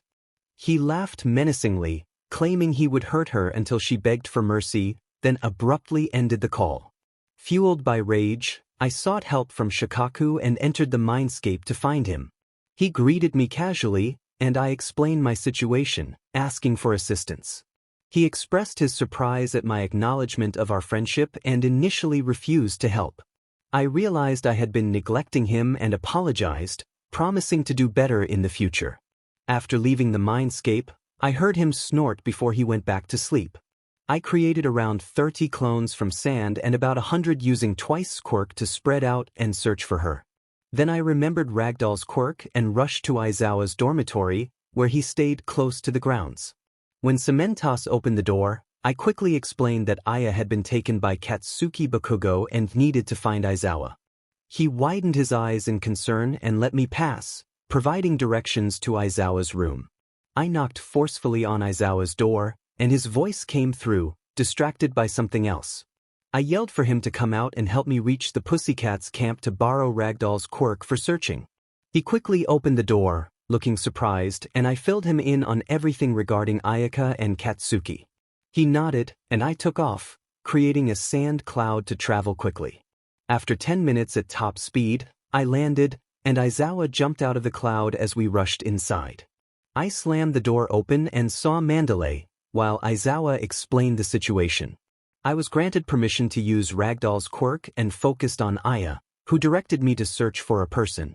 I spotted a small speck of white light in the distance and informed them that I could see it. Ragdoll confirmed that was where Fukusaki was located, and I sent some clones in that direction to ensure I wouldn't lose her. After switching off the quirk, I returned it to Ragdoll. I nodded in farewell and took Aizawa back on the sand cloud, which resembled Goku riding his flying Nimbus, only larger. My clones alerted me that they had found the base, and I relayed that information to Aizawa. He instructed me to head to UA. I changed course and headed to UA, where Aizawa quietly mentioned that the first-year hero course had a provisional license exam. I grunted in agreement, deep in thought, realizing that Vlad King and Aizawa couldn't assist in rescuing Aya. He sighed and apologized, but I assured him it was fine and that I would handle it myself by creating a clone. The clone appeared beside Aizawa, and I instructed him to go to Class 1A. Aizawa chuckled after a few moments and asked how long the clone could last. I explained that it could exist indefinitely unless harmed. He laughed, realizing he could send the clone to the exam center while observing from a distance. Excited, I confirmed that we could rescue Aayaka with Aizawa's help. I suggested creating a smaller version of him, ensuring he could remain safe while I retained my abilities. He accepted my apology for neglecting him and urged me to focus on the task at hand. With renewed determination, I raced toward UA. I dropped Aizawa and his clone off, and he explained what to do to his clone before heading to his class. The remaining teachers gathered around me, and I fashioned a comfortable sand structure for us to fly in as they devised a plan, with Nizu outlining the details for me. The interior of the base was familiar to us, resembling an old warehouse that was considered quite dirty. It had 2 large openings, which made me wonder why it had been chosen as a location. As I approached, I announced my arrival, letting my voice echo through the space, indicating that I was landing and preparing to secure the seatbelts. Using my sand, I made sure everything was in place. Midnight and the other teachers were in awe as we landed. We quickly exited, and I manipulated the sand to form myself into a solid shape. I applied pressure to bend the metal, clearing the entrance before stepping inside. Once inside, I used my cremation ability to illuminate the dark area, but I found no signs of life. What I did see was a table with straps and some unsettling stains beneath it. Nizu approached and assessed the situation. He grimly informed me that Katsuki had harmed someone named Fukusaki, who had been restrained by Quirk erasing cuffs. These cuffs were hard to find in local areas but common in prisons, suggesting she had suffered greatly. The red stains on the wall hinted at further torment. Nizu expressed his sorrow, saying we couldn't help Izuku in time. The rest of his words faded into a blur as I struggled to process the information. Aayaka was being tormented by Katsuki, and I felt a wave of despair wash over me. I thought about how my E-ranked quirk had led to this, and for a moment, I considered giving up. But I knew that wouldn't help anyone, especially not her. I had to keep going, perhaps even confront Katsuki. I realized I had forgotten about Eri, wondering why she hadn't reached out to me. A voice in my head reminded me that I often forgot things quickly. I acknowledged this, feeling frustrated. I needed to focus on finding Eri. I muted my thoughts with Shikaku and glanced at Aizawa, who seemed to understand my intent to return to Ragdoll. He informed me that her quirk had a significant drawback, preventing her from using it again for 2 to 3 days. I felt a growl of frustration escape my lips as I mentally pleaded for help. The response was that I needed to find my clone, as there was no other way. I stomped away, ignoring Magnetti's attempts to speak to me. I told her to be quiet, explaining that without Aayaka to calm me down, I was in no mood for conversation. She nodded, sensing my agitation. As I ran toward UA, I received a call from Night Eye, who informed me that they had gathered enough evidence to imprison Overhaul and were planning a raid the next day. He asked for my assistance, and I agreed, assuring him I knew the location. After hanging up, I reached my research lab and took a seat. Oboro noticed my distress and asked if I had a rough day. I explained that my girlfriend had been kidnapped and was likely being tortured, which certainly qualified as a rough day. I sent out more sand clones to assist in my efforts. My stamina training was progressing well. Oboro expressed his desire to help, and an idea struck me. I asked if he was free from his past crimes. He confirmed that he had a good lawyer. I proposed that he accompany me tomorrow to help a girl named Eri, suggesting he could play the role of her papa to make a significant impact on her. He questioned why I wouldn't take on that role myself, to which I replied that I found it too burdensome and easily forgettable. He chuckled and handed me a drink, which I gulped down. Kiri then approached, asking if I had found Fukusaki. I shook my head sadly, and he offered me a supportive pat on the back. I realized I had inadvertently turned my research lab into a part-time bar with Oboro as my employee, a detail I often overlooked. Despite the chaos, I was making a good amount of money, which was a silver lining. I hoped it would help ease Fukusaki's anger when she returned. Izuku was lying in bed, not asleep but waiting for something.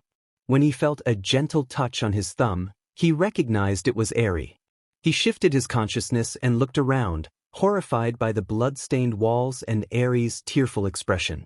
He knelt beside her and embraced her, asking what had happened.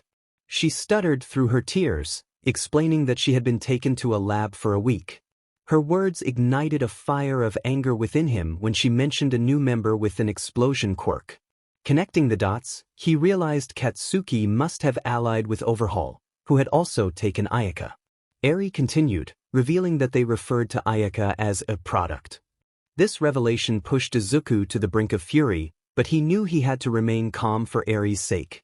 He quietly asked if he could return to his real body, and she nodded in understanding. He thanked her and left to rejoin his physical form. Once back, anger surged through him. He let out a primal scream and made his way down, where Class 1A awaited, sensing the intensity of his emotions. He had been training them in bloodlust awareness, and now he was radiating it in waves. He was determined to confront Overhaul, Katsuki, and the entire Yakuza. Though it wasn't time for the raid, he charged toward the base, unleashing a powerful wave of sand to clear his path. The Yakuza members were caught off guard, with one shouting about the raid being scheduled for later. As they rushed out to confront him, he smiled dangerously, preparing to unleash his power. With a swift motion, he used air shot, clearing the way and leaving chaos in his wake. He entered the base and focused on locating his clone.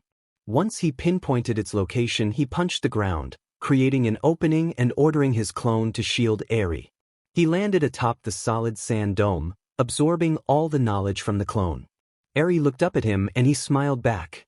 In that moment, she smiled too, and it filled him with hope. As she ran to him for a hug, she commented that he was warmer than the clone. He chuckled and then said they needed to rescue one more girl before escaping. She nodded, and he made his way forward, knowing he shouldn't ask her questions but feeling it was necessary to find Aya. As he roamed around, he heard a scream followed by a man's groan. Anger surged through him, and he kicked the door open. He had ensured to clone Eri's eyes and mouth beforehand because he saw a man with arrows in his hair and a frightened Aayaka. She looked at him and screamed that she couldn't take another one. Confusion washed over him, but he snapped out of it just in time to dodge an arrow aimed at him. The man looked at him dismissively. He smiled menacingly and threw sand at him. The man dodged, but he was right beside him, whispering, "Boo." The man jumped back, seemingly forgetting the spikes he had created, and ended up injuring himself.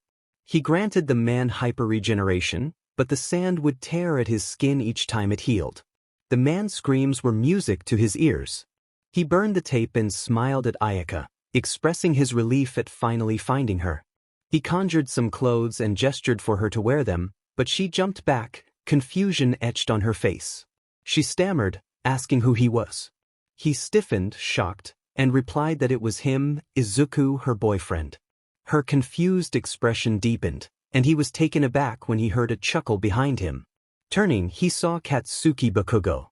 Bakugo explained that he had Overhaul modify her memory. She only remembered being there for about 3 years and had never met him. Something snapped inside him, and sand began to swirl around him as Shikaku acknowledged that he had achieved a new form. Everything grew dark as he faced Bakugo, and all the sand rushed toward him. Bakugo shouted an attack, but it had no effect. He whispered, "Sand coffin," and the sand immobilized Bakugo. He slammed his hands together, and the sand exploded, splattering blood across his face. He tasted it, finding it oddly satisfying. He touched Eri, took her quirk, and a horn grew on his forehead. He reversed Bakugo back to consciousness, who looked around in confusion. He casually remarked that it was a welcome before capturing him again, this time with a more sinister intent. He inflicted pain on Bakugo, who screamed in agony. The cries were sweet to his ears, and he felt himself losing control, but he paused when he noticed Eri and Aayaka hugging each other. He stopped, swiftly ending Bakugo's life before turning to the girls, apologizing for getting carried away. He reassured Eri that he had taken away her quirk, so she was no longer a curse, promising to give her another one. Aayaka whispered to Eri, questioning if he was truly nice, but before she could finish he silenced her with sand, reminding her to refrain from bad words in front of Eri. He released the sand quickly, sensing the tension. He reached out to hold Ayaka's hand to lift her, but he noticed her breathing quicken with each step closer he took. Instead of picking her up, he signaled for them to follow him, and they complied. As they walked through the hallways, Aayaka hesitantly asked about her memory loss, wondering if she had been good before. He reassured her that she had been the best and that he had loved her deeply, feeling devastated when he discovered she had been kidnapped. She smiled, expressing her gladness, but he felt a pang of sadness at her current state. He asked if she knew about UA, and she nodded enthusiastically, recalling it as the best hero school she had always wanted to attend. He informed her that she was in Class 1A with him, and she gasped in excitement, wishing she could remember more. He then offered to reverse her mind and body so she could regain her memories, to which she eagerly agreed. He instructed her to stay still and placed his hand on her forehead, using Eri's quirk. After the process, she opened her eyes, shock evident on her face as she quietly murmured that she remembered her treatment there.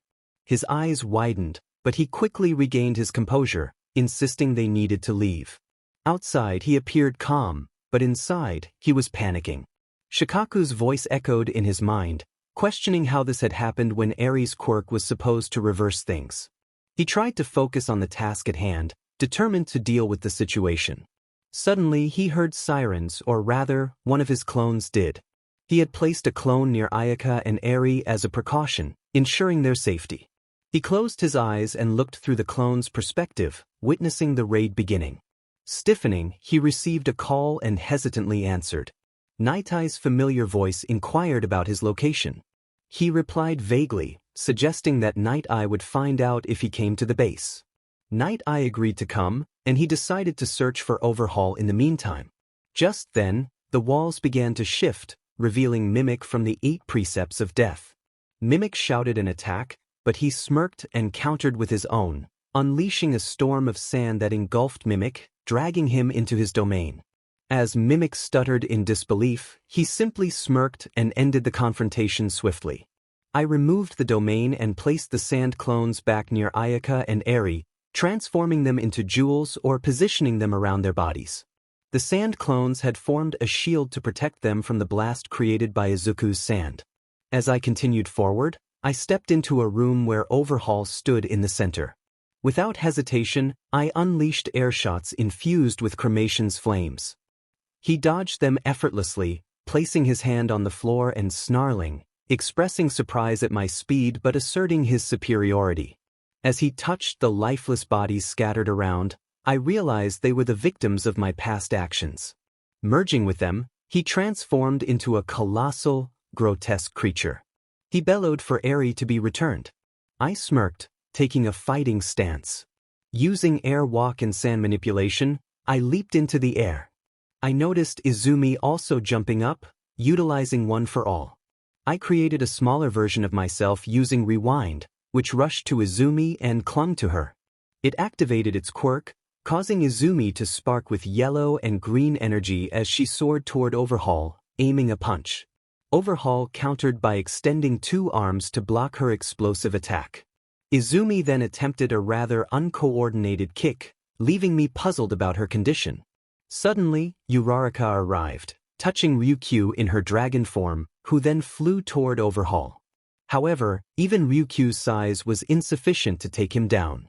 I decided to create a massive sand clone, infused with all the quirks I possessed.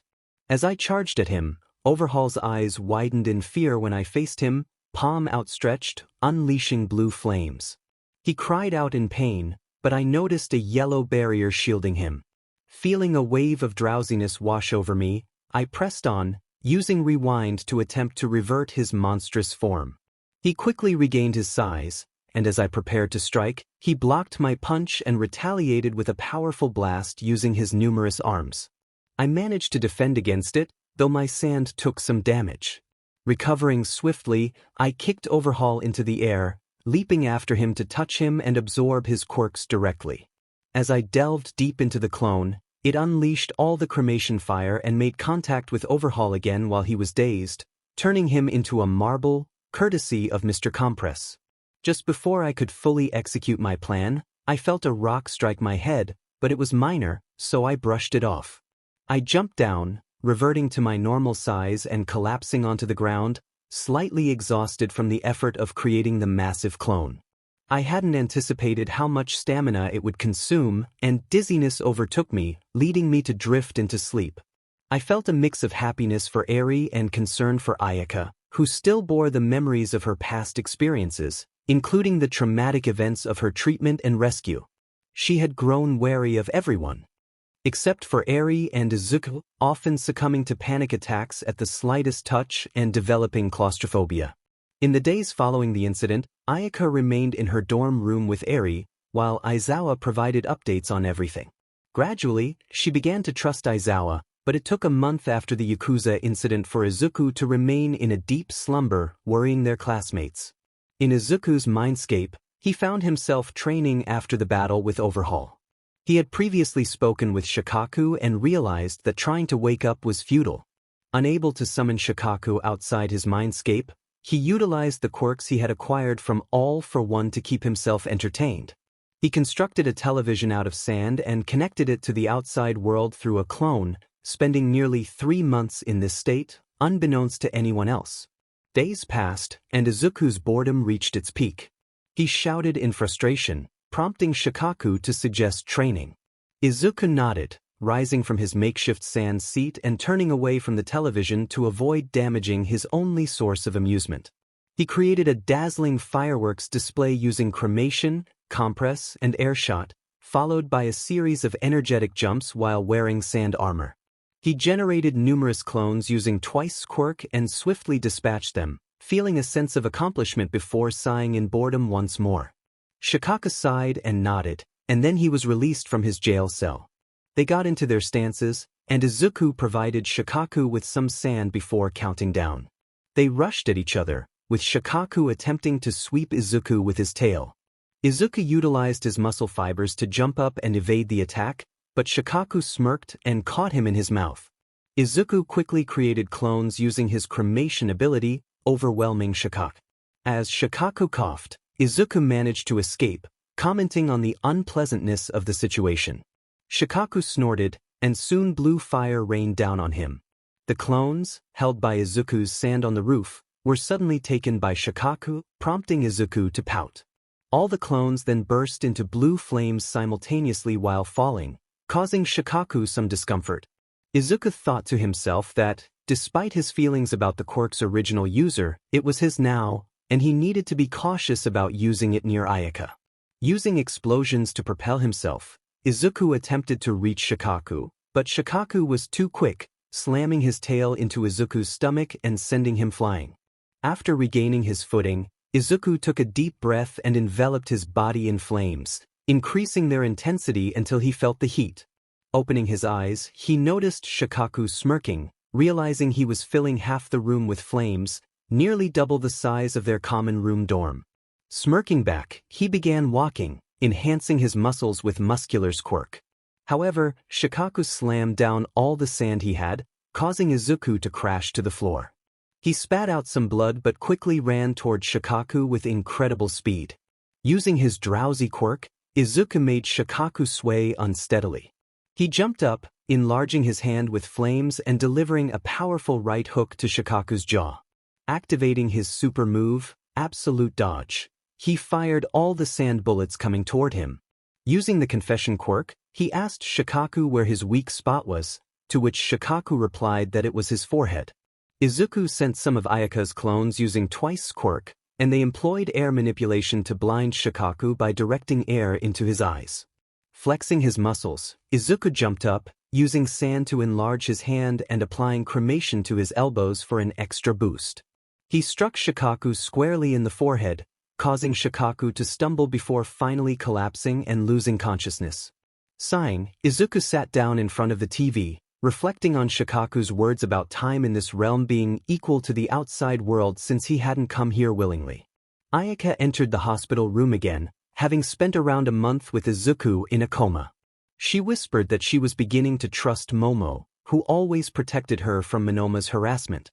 Aayaka shared that Eri had called her Mommy, which had surprised her but had become a regular occurrence. Eri also asked when Daddy would wake up in an adorable manner. The doctors had told her that Izuku could hear her, which was why she spoke to him.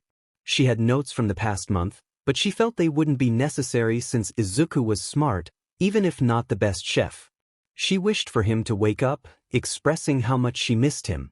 Tears began to form in her eyes, but she quickly wiped them away. Getting up, Aayaka cautiously made her way to her room, avoiding anyone in her path. Upon reaching the living room, she found chaos, but Momo managed to quiet everyone down. Ayaka's fearful expression had become apparent to her classmates, who realized it would remain if Izuku didn't wake up. Momo approached her gently, and Aayaka jumped into her arms, asking if she could be taken to her dorm room. The class fell silent, as Aayaka had been avoiding even the girls but chose to trust Momo in the presence of boys. Momo nodded with a smile, understanding Ayaka's discomfort. Once in the dorm, Aayaka rushed in without shutting the door behind Momo and was greeted with a hug from Eri, the only person besides Izuku she had trusted until now. She urged Momo to come in, and they sat down together. Aayaka explained that while everyone in class was nice, she struggled around the boys. Momo reassured her that it was okay and that some people felt the same way. Eri, peeking from behind Aayaka, asked who Momo was, causing Momo to feel overwhelmed by Eri's cuteness. Aayaka introduced Momo as her friend, assuring Eri that she could trust her. Eri shyly nodded and stepped out from behind Aayaka. Momo then began creating something, piquing the curiosity of both Aayaka and Eri. Once finished, she revealed a plushie of Izuku, which made Eri's eyes light up with excitement. Aayaka felt relieved, hoping her new friend wouldn't betray her trust. Aayaka encouraged Eri to take the plushie but reminded her to thank Momo. Eri nodded with a smile and expressed her gratitude, calling Momo Miss Yaoyorozu. Momo laughed softly, telling Eri to just call her Momo, to which Eri agreed with a smile. Izuku was still in his Mindscape, resting after his weekly duel with Shikaku, which had ended with a score of 8-9 in his favor. Shikaku had won every time by overpowering him. Suddenly, Izuku felt himself dissolving and began to feel sleepy.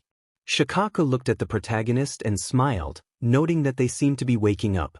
The protagonist glanced around at their body and nodded, but soon everything faded to darkness. Slowly, they began to open their eyes, the bright light overwhelming them. They grunted and sat up, feeling the bandages on their head. With squinted eyes, they surveyed the room, which was predominantly white with touches of black, featuring a mini fridge and a television. As they continued to look around, a nurse entered, holding a writing board. The protagonist raised a hand in a victory sign, causing the nurse to gasp in surprise. She quickly ran out of the room, returning shortly with a doctor.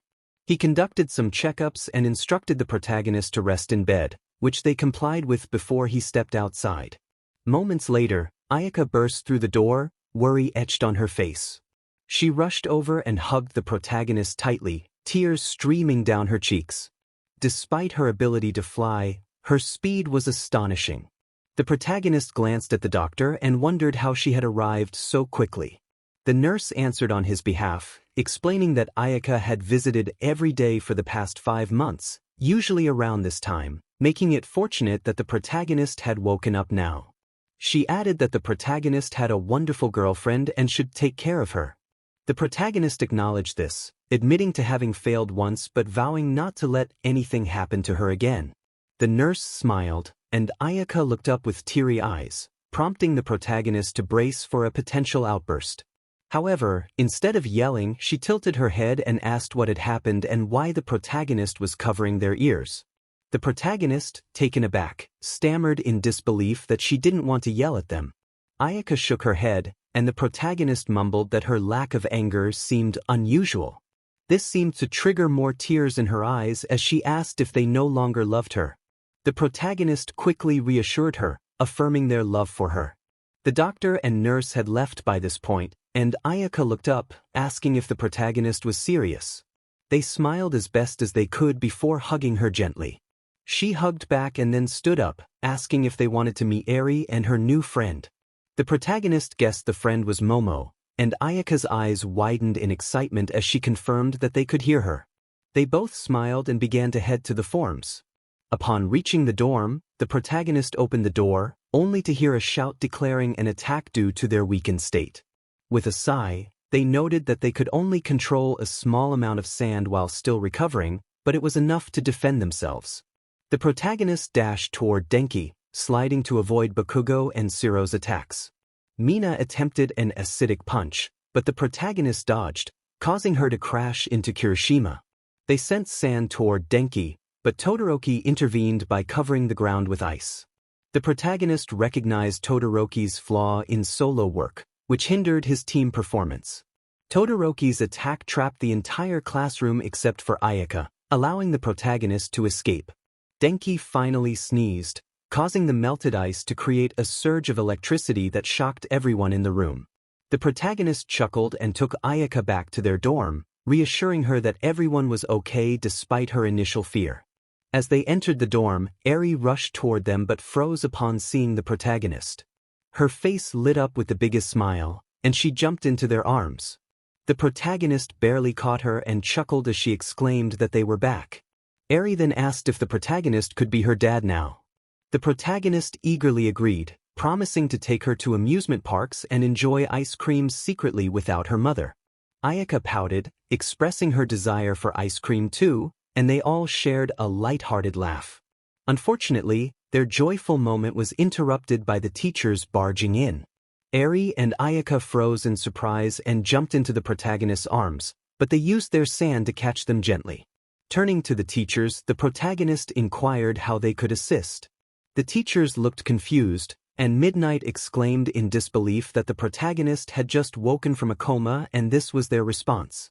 The protagonist nodded, still puzzled, while Vlad, Midnight, Mike, and Snipe shook their heads in disappointment. Cementosss suggested that the protagonist be allowed to rest and spend time with family after returning from a coma. Grateful for Cementoss's understanding, the protagonist thanked him as he waved goodbye with a smile. Aizawa remained in the room, and anticipating his reaction, the protagonist stood up and greeted him. Someone else chimed in, expressing happiness at seeing the protagonist again. The protagonist turned to see All Might and Magnetti, amused that they hadn't noticed them before. The protagonist requested that they leave so they could spend more time with family. Magnetti attempted to respond, but the protagonist interrupted, asking her to refrain from addressing them informally and to kindly exit the room. Both All Might and Magnetti stiffened and hurried away. The protagonist glanced back at Aayaka, who was giving them a disapproving look, likely due to the use of strong language in front of Eri. If Aayaka had been her old self, the protagonist knew they would have been in trouble. Aizawa chuckled, and they exchanged a few words before he left. Eri and Aayaka settled onto the bed while the protagonist rested on a futon. In the current timeline, the protagonist reflected on their third year, noting that Shona, Shoto, and Izuku had redeemed themselves, while Inko was still working on her progress. The group exited their class and headed to the gym to change, preparing for their internships. The protagonist was set to intern with Sun Eater, a member of the former Big Three during their time at UA. Now, the current Big Three consisted of the protagonist, Aayaka, and Denki, who had gained significant control over his quirk and could move as fast as lightning. The protagonist acknowledged that Denki was the only one who could defeat them due to his speed, although it was rare for him to actually win. Every week, there were duels, and currently, the score stood at 34-36 in his favor. He made his way to the relatively new agency, where his experienced colleague prioritized rescues over direct confrontations. Kirishima was also interning at the same agency, while Aayaka was with Hawks. Eri usually stayed with her grandpa and granddad, Mike and Aizawa, respectively. He had adopted her, and she was now his legally recognized 7-year-old daughter. He was contemplating proposing to Aayaka after graduation, with only a month left until that momentous day. Upon arriving at Sunniator's agency, he entered and greeted Kitanashi, who waved back with a warm smile. Kitanashi was the kindest receptionist he had ever met. Kitanashi informed him that Sun Eater was in his office, and he nodded while making his way there. He had held a provisional license since his first year, allowing him some independence, but Sun Eater needed to say a secret word to Nizu whenever he arrived, so he couldn't skip the formality. Entering Sun Eater's office, he caught 3 knives with his hands, gripping the handles firmly. Sun Eater sat behind his desk, and Morko was in front of him, smirking. He approached Sun Eater, who looked a bit anxious. Sun Eater explained that they were supposed to have a joint patrol, but he could go off on his own today. He nodded happily, concealing his excitement. He jumped out the window, hearing Sun Eater's surprised shout as he looked out. With a quirk called God's Feet, he could slow his fall, landing perfectly. While on patrol, he heard a commotion from a store being robbed. Rushing over, he peered inside and saw 5 armed men holding hostages, one of whom had a bomb strapped to them. He quickly assessed the situation. 3 men were hiding behind the counter, ready for action, while another was watching the hostages, and the last was rummaging through the jewelry store. Using his quirk, he sent sand inside and discreetly took out 1 guard after another, leaving them unconscious. The man overseeing the hostages noticed the absence of his comrades and looked back, startled to see 3 unconscious bodies. He pointed at one of the hostages, but the sand plugged the hole in his finger when he attempted to shoot, causing him to scream in pain. The last robber, known as Crystal, a member of the 8 Precepts of Death, turned his hand into crystal and threatened the store owner, who trembled in fear. A purple-haired boy appeared and asked who he was. The robber foolishly introduced himself, only to be brainwashed by Hitoshi Shinso, a classmate who had transferred in his 2nd year. Grateful, he emerged from his hiding spot and thanked Hitoshi. They met the store owner, who offered them a reward for their bravery. Hitoshi chose a necklace for his mother, while he decided to buy a ring, thinking of his proposal. After finishing his patrol, he returned to the agency, signed out, changed into casual clothes, and walked home. He lay down in his dorm, waiting for something to happen. Fortunately, Eri returned from her studies with Nizu early, allowing him to spend more time with her. Aayaka soon arrived, and he asked if she wanted to go on a date. Her eyes sparkled with excitement as she agreed. He mentioned leaving Eri with Shoka and Izumi, who were dating, and Aayaka smiled in response. Later, at the beach, they had enjoyed a movie and a meal from a drive-thru. As they sat on the sand, he noticed Aayaka gazing at the moon. He called her name, and she turned to him, asking what was up. He knelt down and expressed his feelings, stating that they had been dating for over 6 years, and these had been the best years of his life. He got straight to the point and asked her to marry him, noting their legal age. Tears filled her eyes, and he wondered if it was a good or bad sign. When he asked if it was too early, she shook her head and said yes. They shared a kiss, sealing their promise to each other, and the moment felt like a happily ever after. Meanwhile, Izuku and Aayaka were on a date during their 2nd year. Aayaka was undergoing therapy due to her past trauma. He had adopted Eri, who regularly visited her grandpa. All Might and Magnetti had tried to take Eri into custody but were warned to stay away due to their records. Back at the date, Izuku had taken Aayaka to a restaurant, where he acted like a true gentleman, offering her a chair. A waitress blushed at his presence, clearly taken by him. The waitress smirked and placed her leg on the table sideways, asking if he wanted her on his menu. Izuku politely declined, stating that he already had a snack if he wanted one. Instead, he requested a lemon juice, olive salad, and butter chicken. He glanced at Aayaka, who was blushing, and asked what she wanted. She replied that she wanted the same as him. The waitress, with a pout and her hand halfway through her collar, inquired if they wanted a side of privacy with her. Izuku shook his head and insisted that was all. instructing her to bring their food. The waitress straightened up, gasping at his words. She protested, saying he couldn't call her that and that she could report him. Izuku retorted that he could report her too, noting that while he might get kicked out, she would lose her job. He added that she should hit on someone who appreciated women for their figures, unlike him, as he had a strong dislike for that behavior. The waitress opened her mouth to respond but fell silent when she saw Izuku pull out his phone to record. She hurried back to the kitchen, buttoning up her shirt. Aayaka looked at Izuku and instinctively hugged him, feeling a bit uncomfortable but grateful. She thanked him, to which Izuku responded that he would have done it anyway and told her not to fuss over it. This made Aayaka giggle. He whispered something in her ear, and she nodded, though confused by his peculiar request. When the waitress returned with their drinks, Aayaka asked Izuku why he liked lemon juice so much. As he hoped, the waitress was eavesdropping, curious to learn more about him. With a flourish, he declared that he liked them because of torture. The waitress was so shocked that she nearly fell over. Izuku stifled a laugh while Aayaka laughed until her sides ached. They continued their date smoothly, enjoying each other's company. Izuku felt a wave of happiness wash over him as he learned that his custody would be granted to Aizawa, who would become his legal guardian. Aya, ever the insightful one, posed a question that caught him off guard. She asked why he, being 19, would need Aizawa as a guardian. The realization struck Izuku like a ton of bricks. He had overlooked something so simple. They had decided to cancel everything they had worked on for the past year, a moment of clarity that left Izuku both relieved and bewildered. It was surprising that even the detective had not grasped the implication of Aya's words. The rest of the day unfolded normally, except for the unexpected visit from All Might and Magnetti, who somehow discovered where Izuku lived. Their antics became a lesson in patience for him, as he learned to teleport others using his sand. As time passed in class, Izuku noticed the absence of Bakugo.